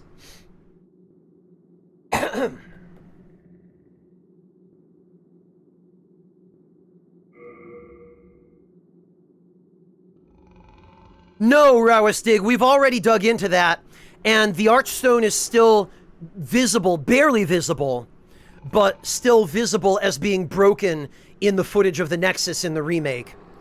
It is just not reasonable to expect. And we've talked about, again, a little earlier, a couple of other very important reasons why it's highly unlikely, and in fact probably impossible, that the Northern Limit Archstone would be restored in the remake, because it was never finished in the original game in the first place. So there would be nothing for Bluepoint to base it on. They would have to completely make up the enemy placements and the item layouts. And it's highly unlikely that FromSoft even still has their original development plan or assets for what the Northern Limit Archstone was exactly supposed to be.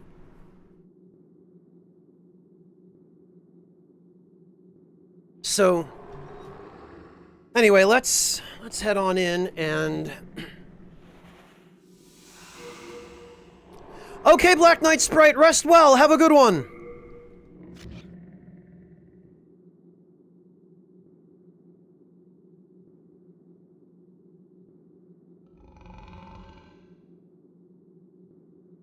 Okay.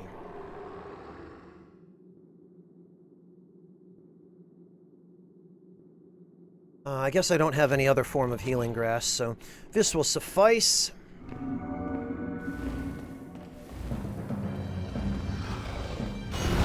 There we go. So let's see if I can't do any better now than I did last time.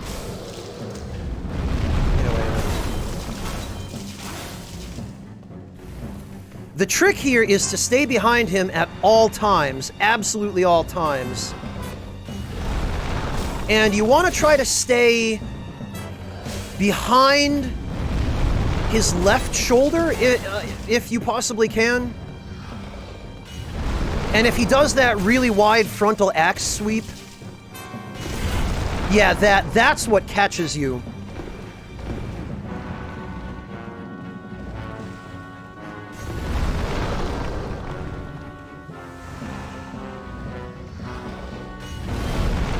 It's really important to avoid getting caught in a corner here. And that axe sweep is why you need to stay behind him and preferably to his left.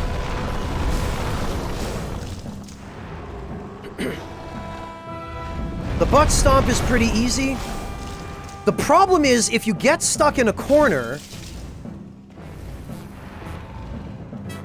you then end up being forced to walk in front of him in order to get out.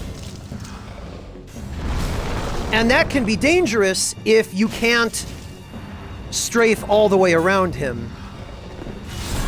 Yep.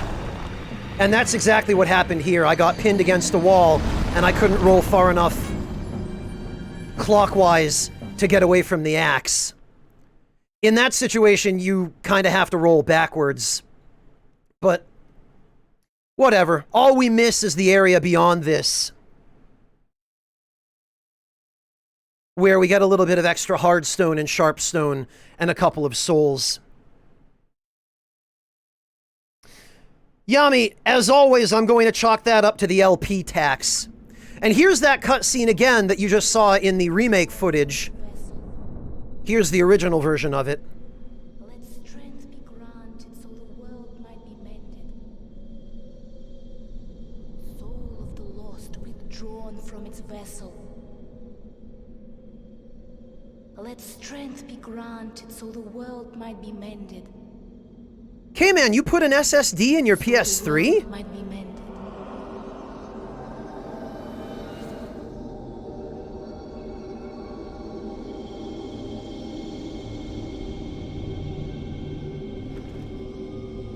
No, Bane Soul Reaver, the boss does... Is the Nexus. It holds together the northern land of Boletaria. Thou canst not exit the Nexus, but each of the 5 archstones will connect into another. K-Man, that's a brilliant idea. I should have thought of that.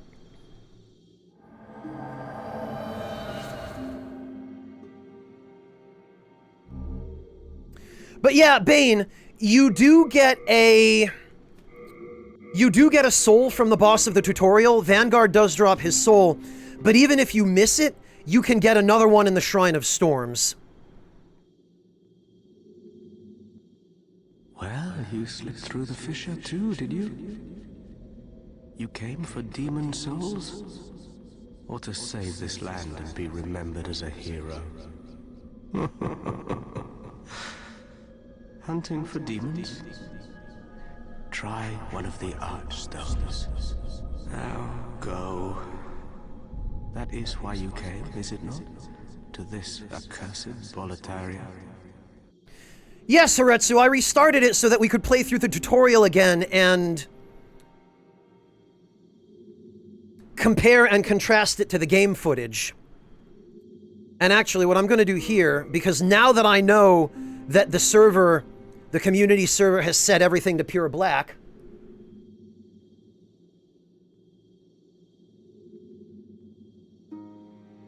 oh, absolutely, K-Man. The Moonlight Sword is one of the most viable weapons in the game.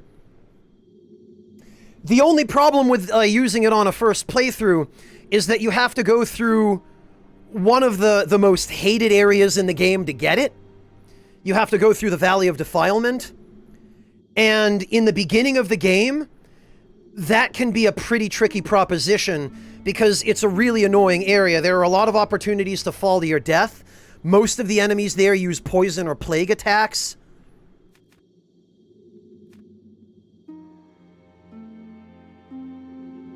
They did, Burning Skull. This is a community server run by a guy named UV. And I will have Moobot post a link there in chat for you.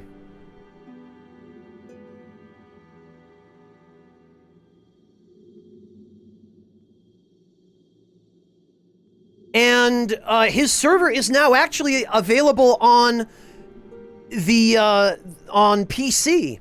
If you're emulating Demon's Souls via RPCS3, you can log into the community server via PSN emulation now. And the instructions are right there in chat. That link Moobot just posted will show you.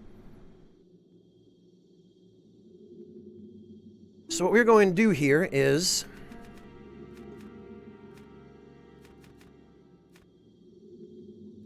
you'll need a soul level of 10 ahead. And notice how it didn't put the message down. One of the neat features of UV's community server is user-selectable world tendency. Yeah, Bane, I'm about to explain that. This is not a feature that existed in the original game. It's something that UV programmed into his server. But what you can do if you're logged into UV's server is you put down a message. Yeah, Choo-Choo, I did just link it in chat, but you can use the server command in chat to have Moobot post it again if you're, holy how, wait a minute. I just realized I missed Fostism. I am so sorry about that. I had my eyes off the game and I didn't hear the alert for a $100 donation. My goodness, Fostism says... just a bit more towards your new video card, Spy. Fostism, thank you so much. My gosh. Thank you so much for helping keep the Ragtime Lounge in business. And helping feed a hungry spy, or in this case, helping contribute toward a hungry spy's new GPU. Which, of course, I tried camping for them today. Because the 3080s were supposed to be going on sale today. I'm camping for them this morning. They're all listed as unavailable, unavailable. I went downstairs to have breakfast, came back upstairs 10 minutes later. I check again. They're all sold out. Gone. So much for that, I guess. I guess I'll just be waiting till next year. Okay, Nix, have a good one. Take care. Well, a lot of people do, Burning Skull. It's just that not many people have the expertise and the technical knowledge to do it, you know? And UV's community server is not the only one, but his is the best one in terms of the features it offers and the ease of setting it up.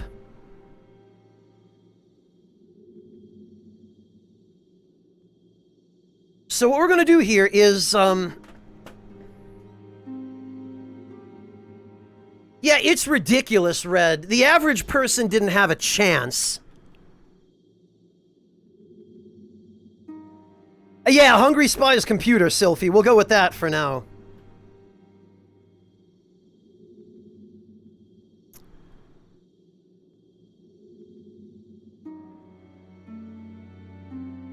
Phobos, I'm not even sure that this is supposed to be a geographical map. It looks a little bit like maybe the darker areas of the background in this map are supposed to be oceans or the darker areas maybe land masses and then the lighter areas oceans, but it's not clear that that's even the case. As far as I can tell, the archstone layout on this map is only meant to mimic the archstone layout in the Nexus itself. Because it's true, like, the archstones, in order from the Boletarian Palace clockwise to the Valley of Defilement, this is their exact layout in the Nexus itself.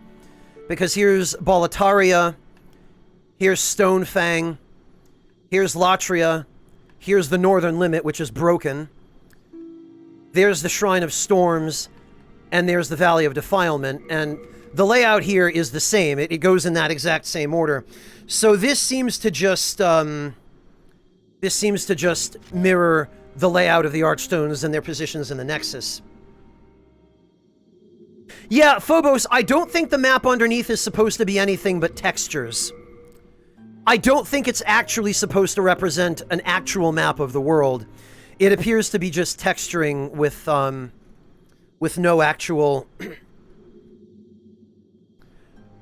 no actual in-game references to the location of the Archstones relative to these places. Anyway, I put down the message to switch world tendency to pure white. In order to update that, you have to quit to the title screen and reload. Well, Metalmonger, I'm not in a huge hurry. So you can see here we get the server message for logging into UV's server. And he explicitly has it set up to give you information on using his servers via RPCS3. And he also shows you how many people are online in the major areas of the game. And you can see here that his servers do still get a fair amount of activity, relatively speaking. And you can still use these servers to play online, as he says here. You can do co-op or PvP.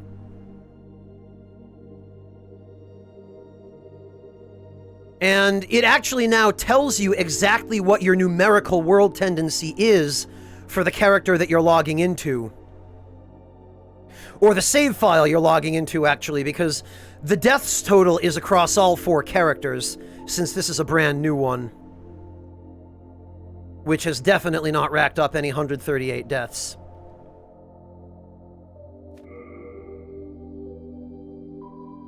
There is Phobos, but I'm pretty sure it's only there for flavor. Son of Slan, world tendency has a number of different effects upon, and we'll check it here, you can see that now it's updated to pure white. It has a number of different effects upon enemy strength, player strength, or well, player HP anyway, and what enemies appear in what areas. And there are certain special events that only happen during either pure white or pure black world tendency. There are certain characters that will only appear during certain world tendency, and during white world tendency, usually it's a living character that has a quest associated with them. Okay, Waltz Queen, have a good one! And during pure black world tendency, rather, usually it will be that character's Black Phantom, which will just attack you, and then when you kill it, it will drop a really rare or powerful piece of equipment. Undead warrior. Achievement Novice, you're going to want to watch the earlier part of the stream. We just finished analyzing the trailer footage. No, Morbid Varg, not that people like Lance or Jibbed couldn't already give you. You're better off asking them. You have some concerns, Achievement Novice. What concerns might those be? Welcome back, D. I'll give Lance a shout out again if you guys are interested in that cut content. Oh, D, you mean the so-called cracked Talisman of Beasts? If they're using the original game engine to execute their code, there's a decent chance that it will, D.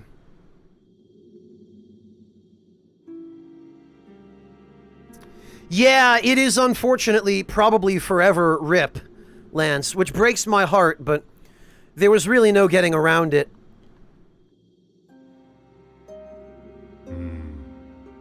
You new here?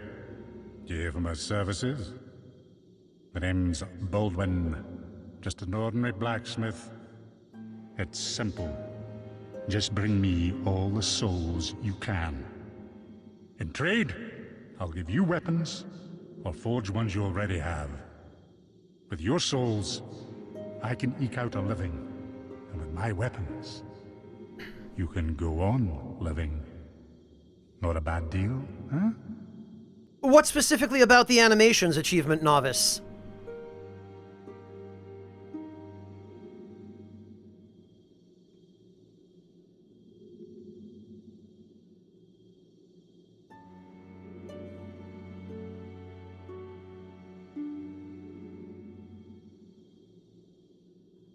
Yeah, Bane, but people would still have a pretty strong idea that there was a cut area. I mean, the archstone linking to it is still there, it's just broken.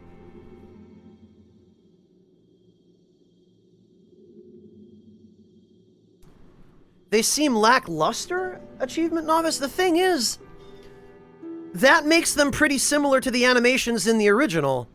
There's not a lot of really fancy animation work going on in the original game, and if Bluepoint had gotten too elaborate with the animations in the remake, it wouldn't play the way the original does. And looking at the trailer footage, it is plainly apparent that Bluepoint is trying to keep not only the environments, but the gameplay as true to the original as they can.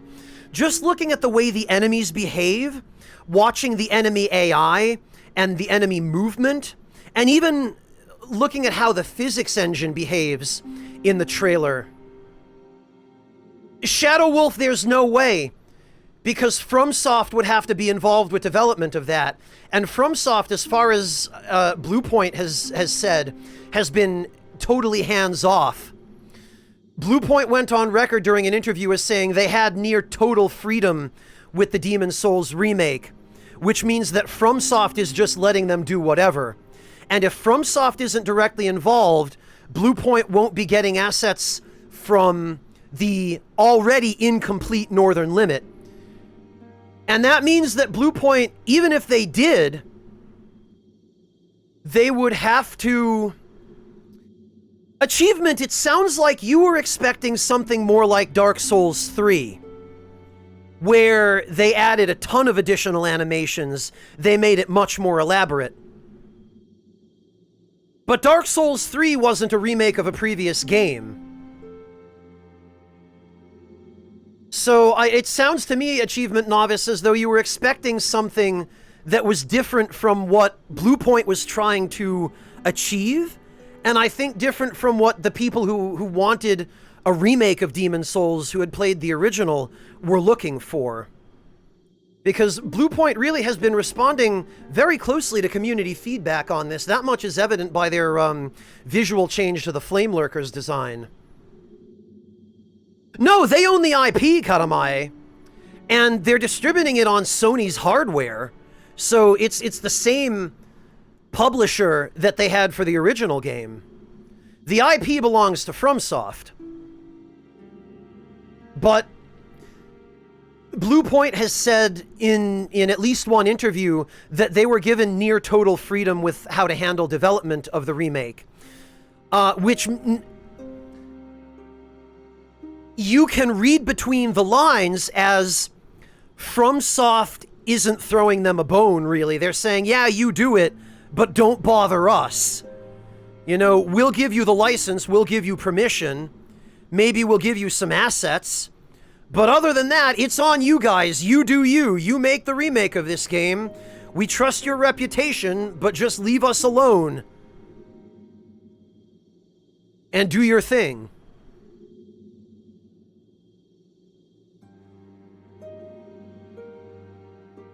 Well, there's just another example, Christopher's. And it's to FromSoft's advantage to be able to do that. Because if they know they can just hand the license to Bluepoint and forget about it, and that Bluepoint will do a remake of the quality that the community wanted, that people are actually going to buy, then that's win-win. Because FromSoft doesn't really have to do any internal development work on it. They'll probably have to do a little bit of, you know, bare minimum communication with Bluepoint and providing them with information and assets they'll need. But if they can just hand that off to Bluepoint and say, all right, see you guys in a couple of years when we can start raking in money from sales, why would they not do that, right? No, Achievement Novice, you don't have to apologize for that. I understand your disappointment. It's just when you get your expectations up without, I want to say without clear evidence of what you're actually going to get, you run the risk that your expectations are going to end up being wildly different than the end product. That happened to me with Dark Souls 2 Achievement Novice. That happened to, in fact, quite a lot of people with Dark Souls 2. And I worked on the original strategy guide, the official strategy guide for Dark Souls 2. So I was playing that game before it was even out.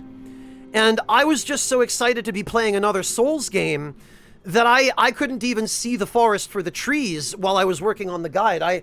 I was so blind to the issues the game had that it wasn't until I got to retail and had the opportunity to play it the way a normal person does that I started to really look at it for what it was, rather than looking at it purely from an observational and analytical point of view for the purpose of writing strategies. And, you know, got to see exactly what I was dealing with. And that's just what happens, Achievement Novice, when you let yourself get excited for a game without having actually any clear evidence or indication or, you know, word from the developers on what that game is going to be. That's just always a risk you run. You shouldn't apologize for that. I just, you know, you have my sympathy. But from my point of view, looking at the remake of Demon's Souls and seeing what it is, it really seems to be pretty close to, if not exactly, what I was hoping it would be. Which is a very accurate recreation of the original, without a bunch of the asinine, annoying systems added in later Souls games that made the experience worse. Now, there's at least one system in Demon's Souls that I would be glad to see cut from the remake, and that is item burden. I said this a lot before, and I've reiterated it for people who've just joined the stream, but item burden I could absolutely live without, and I think the game would be better without it. But some of the later systems that were added, like Soul Memory in Dark Souls 2, or that stupid weapon upgrade level-based matchmaking system in Dark Souls 3 and the Dark Souls 1 remaster, that kind of garbage, keep that out of the Demon's Souls remake. It does not need that. That will only make it worse.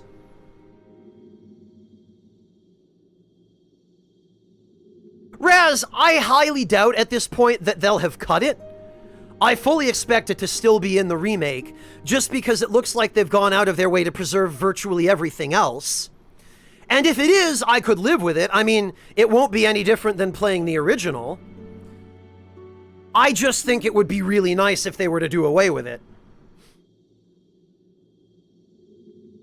Yeah, Zaclius, from the one shot that we saw of the tower, well, the two shots we saw of the Tower of Latria, the one really brief one with the gargoyle,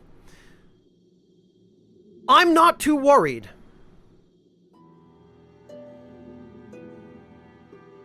Well, Ghost Reflect, they could just repurpose that ring.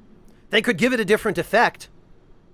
And it's not like Stockpile Thomas would be without purpose, because the bottomless box is always still handy. Bane Soul Reaver item burden is a hard limit. Well, not a hard limit, it's a stat-based limit on the amount of items and equipment you can carry on your character. Which means you cannot carry around an infinite amount of weapons or armor or shields the way you could in every Souls game after this. Because you're limited by an actual amount of inventory that you can carry.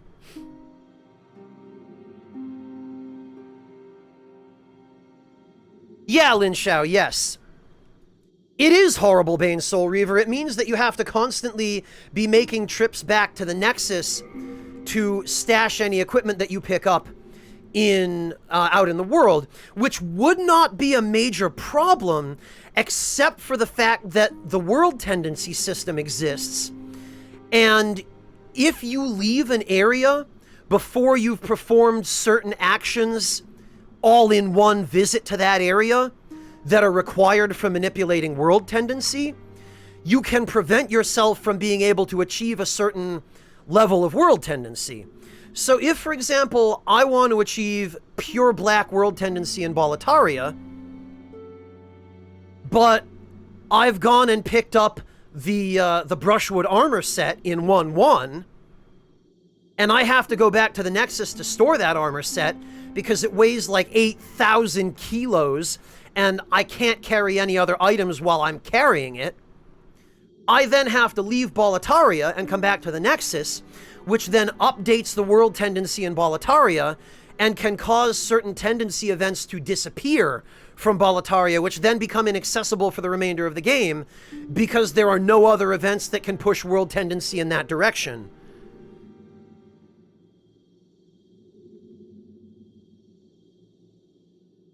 It's really nice, isn't it, Taco Salad? They had better remove it, Luminu. I really, really hope they remove it. There is no reason to gender lock armor in 2020. There is absolutely no excuse.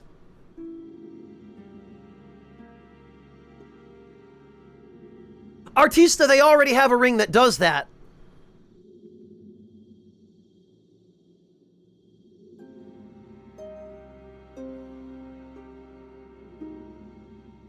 Sony is the publisher, Katamae, so they have publishing rights. But FromSoft is the developer and joint owner of the intellectual property with its publishers. Oh, take care, whomever is leaving.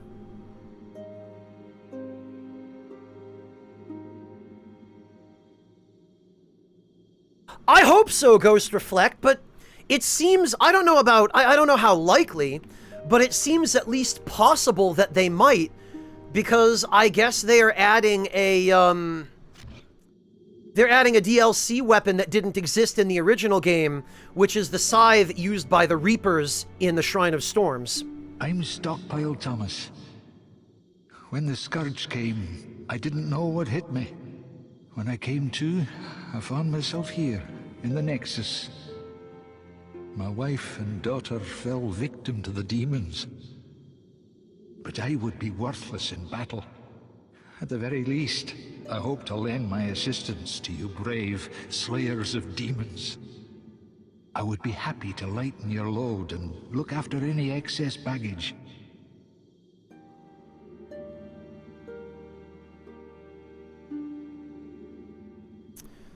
So, good old Thomas cowardly ran off on his wife and daughter.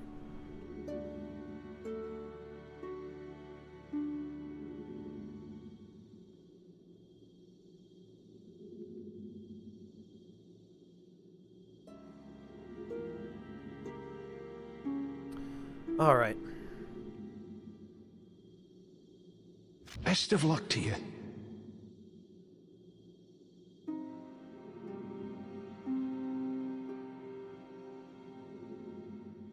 Artista, I don't know where you're reading that, but take it with a grain of salt.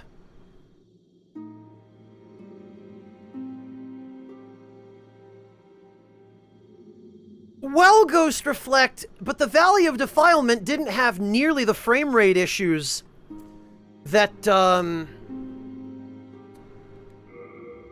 poison swamps in every later Souls game had.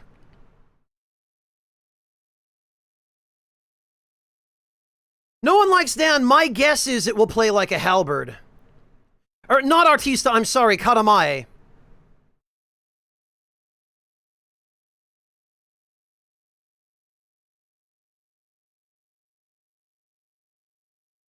Alright, here we go.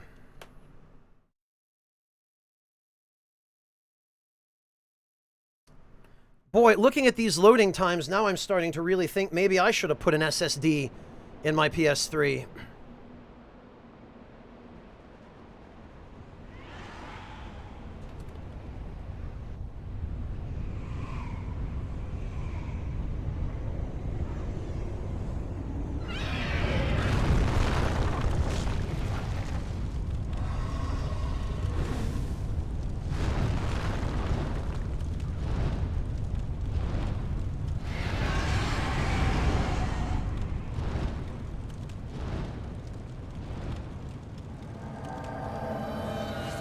And here we are.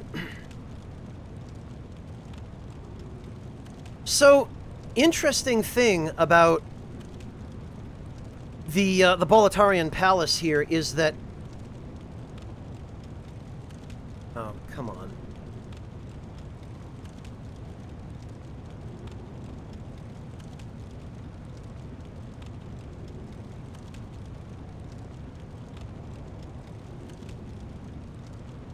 Yeah, I'm interested to see those too, No One Likes Dan.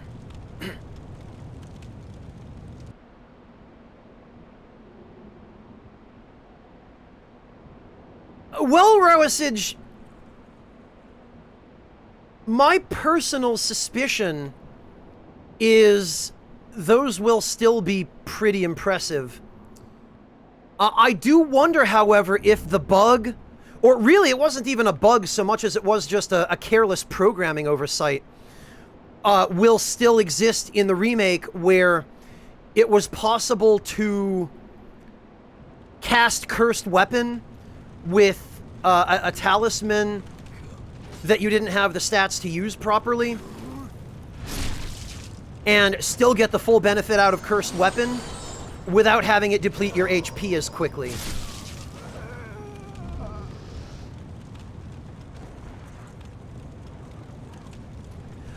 Yeah, No One Likes Dan. It has kind of a spectral blade. There's one other weapon like that, which is the Moonlight Greatsword.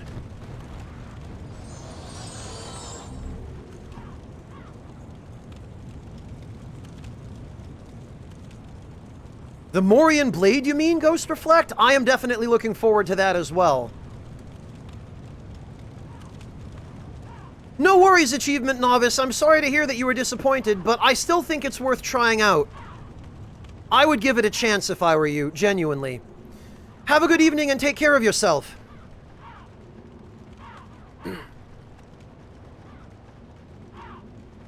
Yeah, Lumino, I know, right?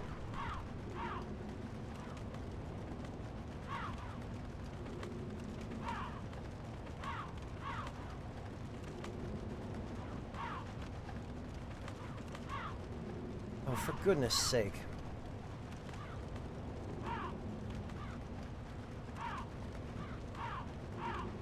Alright, hang on just a moment. There is something I'm trying to find, and I can't seem to find... Here it is.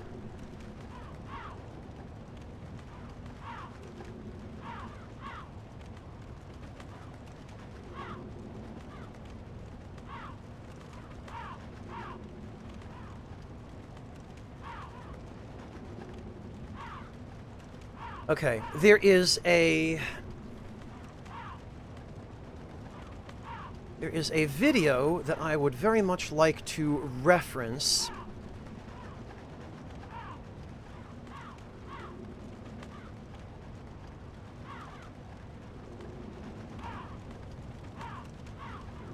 All right, let me see.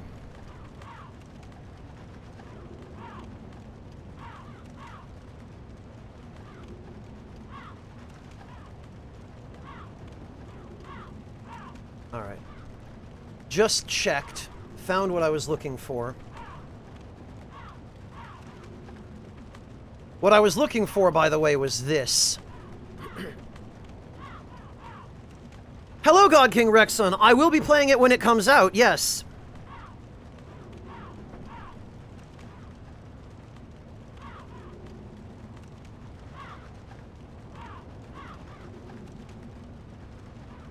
Alright. What I'm going to need to try to do here is to not let that crystal lizard get away. And actually... Oh, blast it, I didn't mean to use that grass.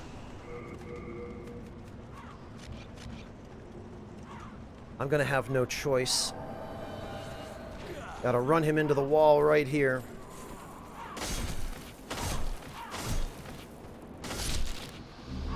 There we are. So that got me some hard stone.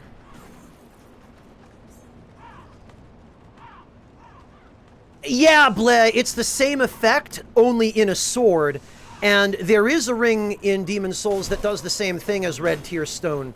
It's called the Clever Rat's Ring. And it stacks not just additively, but multiplicatively with the effects of the Morian Blade. So you end up, by the time all is said and done, with both of those effects active, you end up multiplying your base damage by, I think, about 160%. Or adding 160% of your base damage, I should say, because it's more than just plus 60% base damage. It's more than double your base damage. Percentage-wise, it's closer to around 225, 230% base damage. Hey, Syphonia! Hey, Log! Alright, one at a time here. Because you can just sort of edge your way forward slowly until you get one of these guys at once, and then... Whoops. Then you can just pivot back, stab them. Welcome back, Monotone.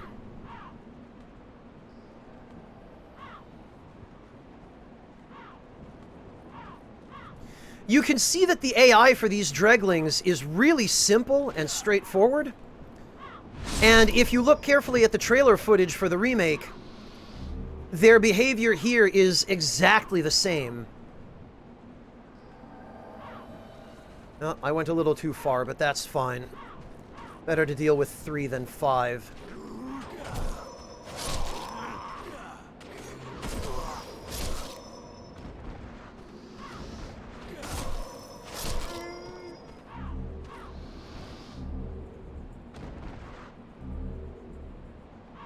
No, it's the Morian Blade, Lumino.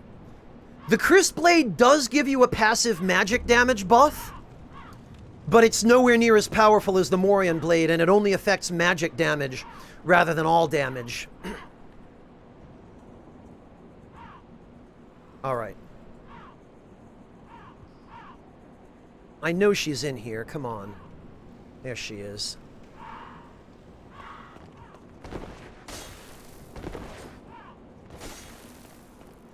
Come on.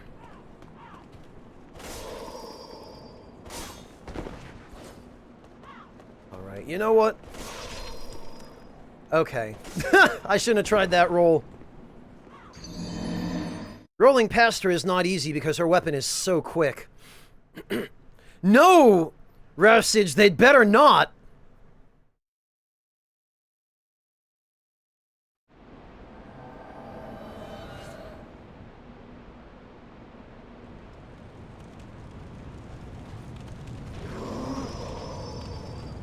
Now I'm not even paying attention at all. No, Ravsage, they don't! They don't! Nobody deserves to suffer. We didn't in the beginning, and nobody else does now.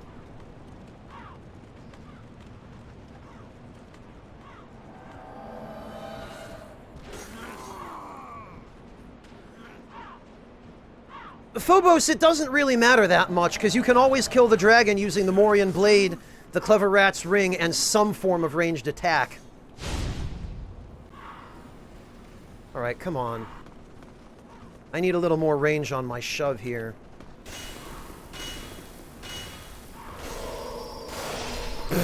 I also need to not run out of stamina.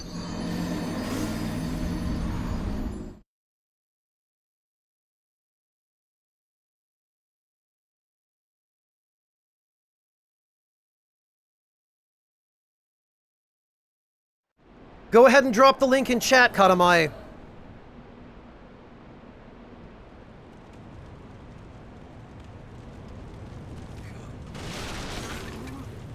Monotone, why?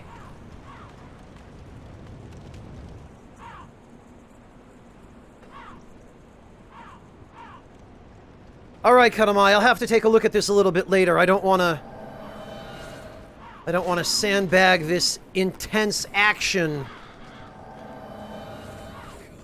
at the moment. The shove takes a little bit more stamina when you use it with a weapon. Come on. Hello? Meralda?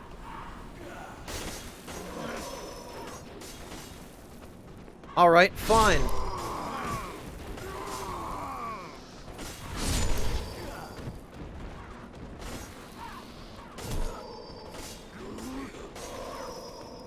Fine.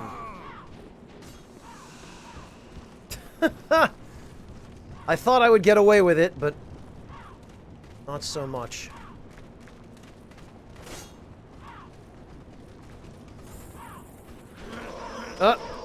That was not the best tactical choice.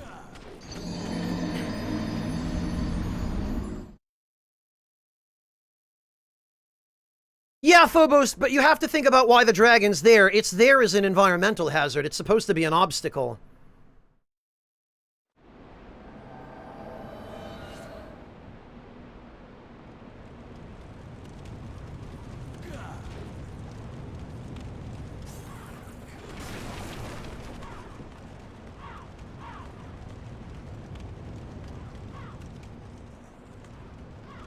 No, bad, but that's the whole point. You don't need to waste 10,000 arrows.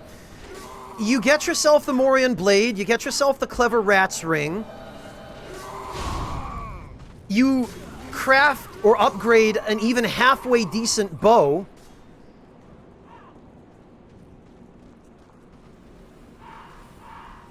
And you spend...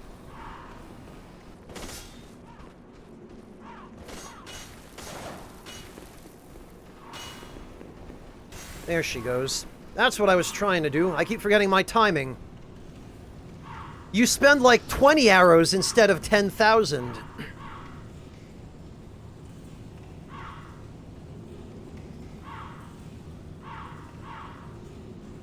Hey, Matty Siebes, welcome! Alright, so let's now switch characters.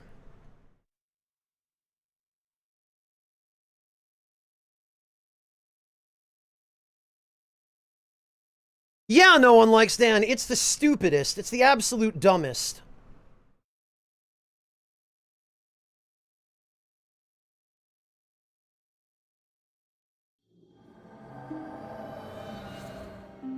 I'll tell you what else is pretty stupid, but also a lot of fun. I'm gonna go somewhere safe to do it, though.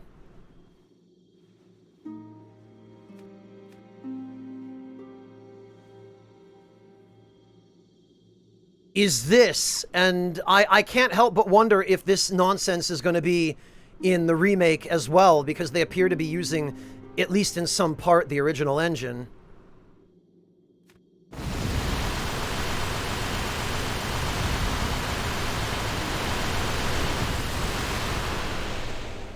That right there, that would be very amusing if it were in the original, but in some ways I kind of hope it's not.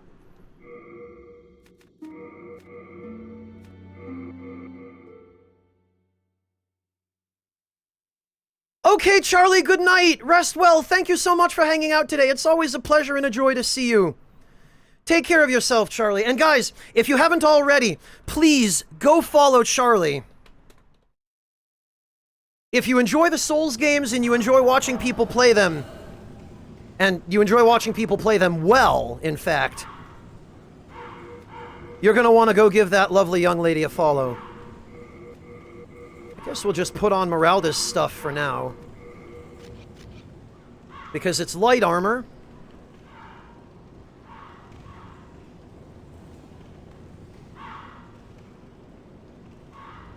And I'm actually going to leave the rest of the stuff in here for now. Because that heavy armor set down there is going to absolutely sandbag me if I try to take it now.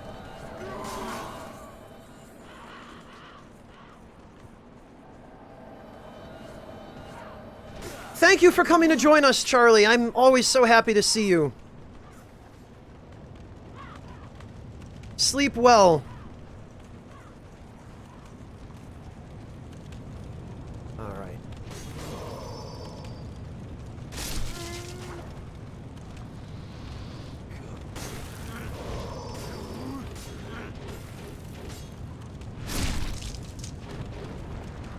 Thanks, I hope so, Charlie. I'll certainly try. Or if I don't sleep well, at least it won't be for a lack of trying. There is a mail breaker. We can just throw that right out.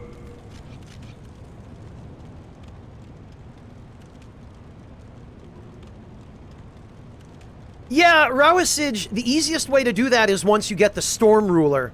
Because it makes it... Once you push him outside his leash range, where he stops attacking you, you can just use the Storm Ruler to slap him off the edge.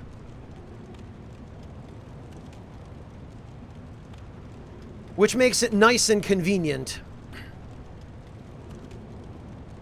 Oh, that's weird, Maddie Siebes. For some reason, it's not showing up in the notifications.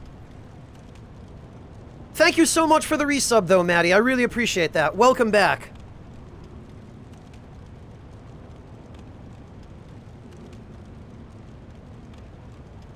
Do anything to Dragon God Lumino? I don't know.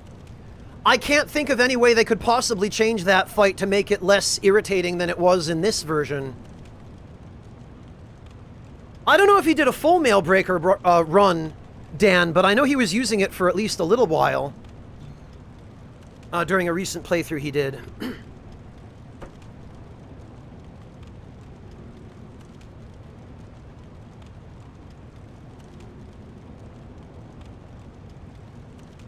All right.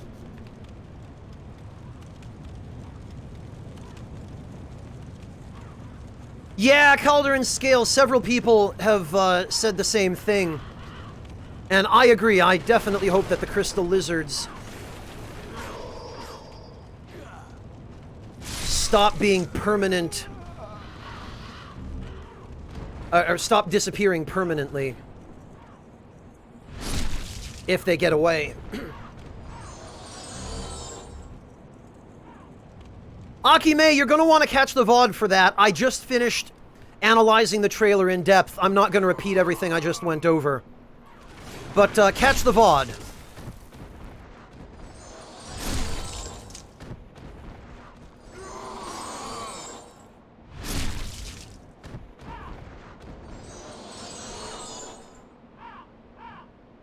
Well, Color and Scale, I don't know if they're going to... I mean...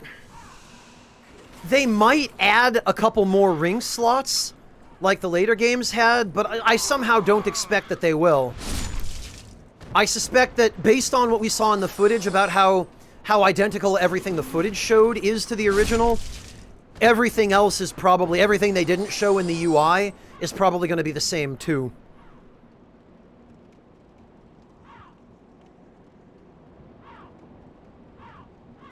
When I have a moment of spare time, Decoy, I'll try to take a look. Other people have told me the same thing, but...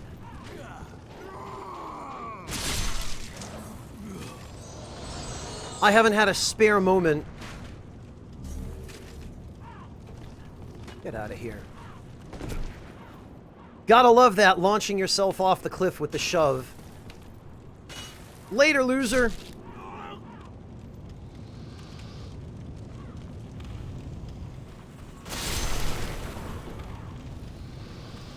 Later, loser. Later, loser. What, Decoy? The spot with the hole in the floor with all the souls floating around? Yeah.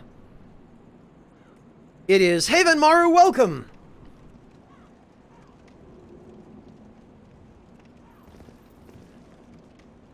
Yeah, Taco Salad, and also... There were very few rings in Demon's Souls that are even worth using to begin with. So I feel like unless they actually add new rings to the game, it'll probably be okay without any additional ring slots. Because really, 2 slots are... I mean, yes, it would be nice to have more, but 2 are enough. And if they were to have 4 ring slots in the remake... You would literally never have to choose what rings you wore, because you would be able to wear the only 4 useful rings in the game. Which would be... Well, depending upon your setup, it would be some combination of Clever Rat, Ring of Magical Sharpness, Master's Ring, Regenerator's Ring, or Eternal Warrior's Ring. So I guess 5. Exactly, Calder and Scale, exactly. Well, okay, the Thief's Ring, so 6. Venmaru, the crackling is the sound of torches in the background of the audio. The crackling you hear is the fire. It's an ambient sound effect. See if we can dodge the firebomb that guy behind me is going to throw. Yup. That guy up top, though. There we are. Alright. Yeah, Ghost, the thing is, ring effects in this game don't stack. Which is probably for the best, because even 2 regeneration rings would be bonkers. It would be absolutely insane. And it's bad enough. Well, maybe not bad enough, but you're gonna see it if I ever manage to finish this build. It's crazy enough that there are so many similar but not identical effects, which you can stack. Like the regeneration build I'm going for is going to use a fully upgraded Adjudicator's Shield, a fully upgraded Blessed Weapon, the Regenerator's Ring, the Regeneration Miracle, and all of that stuff combined is like 50 HP regeneration per second. It's like having a permanent Elizabeth's Mushroom in Dark Souls 1. It is nuts. It is absolutely nuts. Oh, okay, it was on Twitch's end, Venmaru. Yeah, because it's not like Twitch could fix that after 12 years or anything.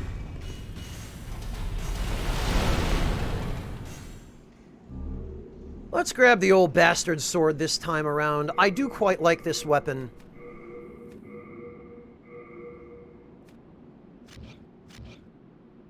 And how about that? We can still fast roll.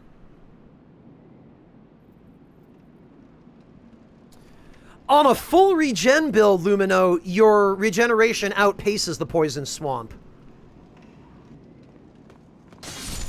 But even the Regenerator's Ring by itself is enough to almost offset that.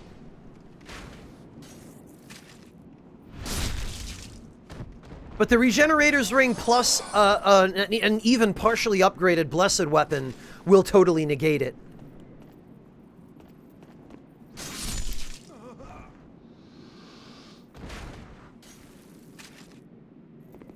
Ah, I can't quite get behind him. Now, I don't have any form of ranged attack, so I'm not going to be able to go fight the Red Eye Knight over there. It's possible without it, but it's miserably difficult. Yeah, Arthur, I do too, if for no other reason than that it's one of the only weapons that has a sheath. One of the only weapons of its size, rather. I need to actually try to concentrate a little bit here. Come here. Ah! Yeesh. This is why the stream title says Shaking Off the Rust.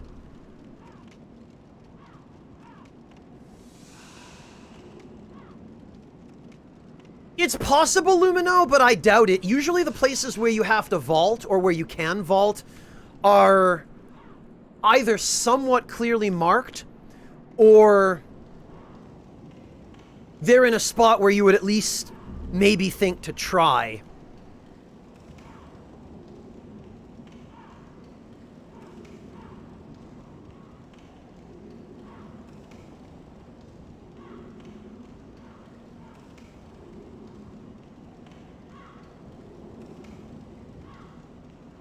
So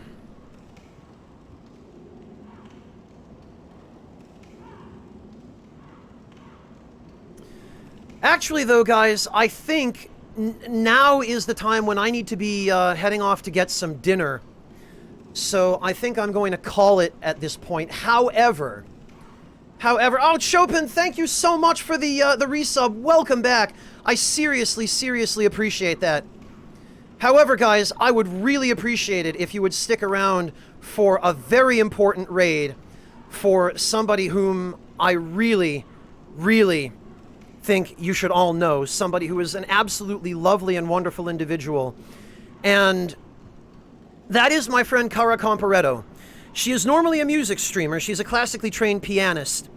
But she has just recently started her very first foray into the world of video game streaming. She's playing Chrono Trigger right now, and I promise, no matter who you are or what your tastes, you will absolutely love her. She is a truly one-of-a-kind, beautiful individual, and she is so much fun to hang out with. Thank you all for coming to join me today. Mainly my purpose today was to talk about the Demon's Souls trailer, and we've done that.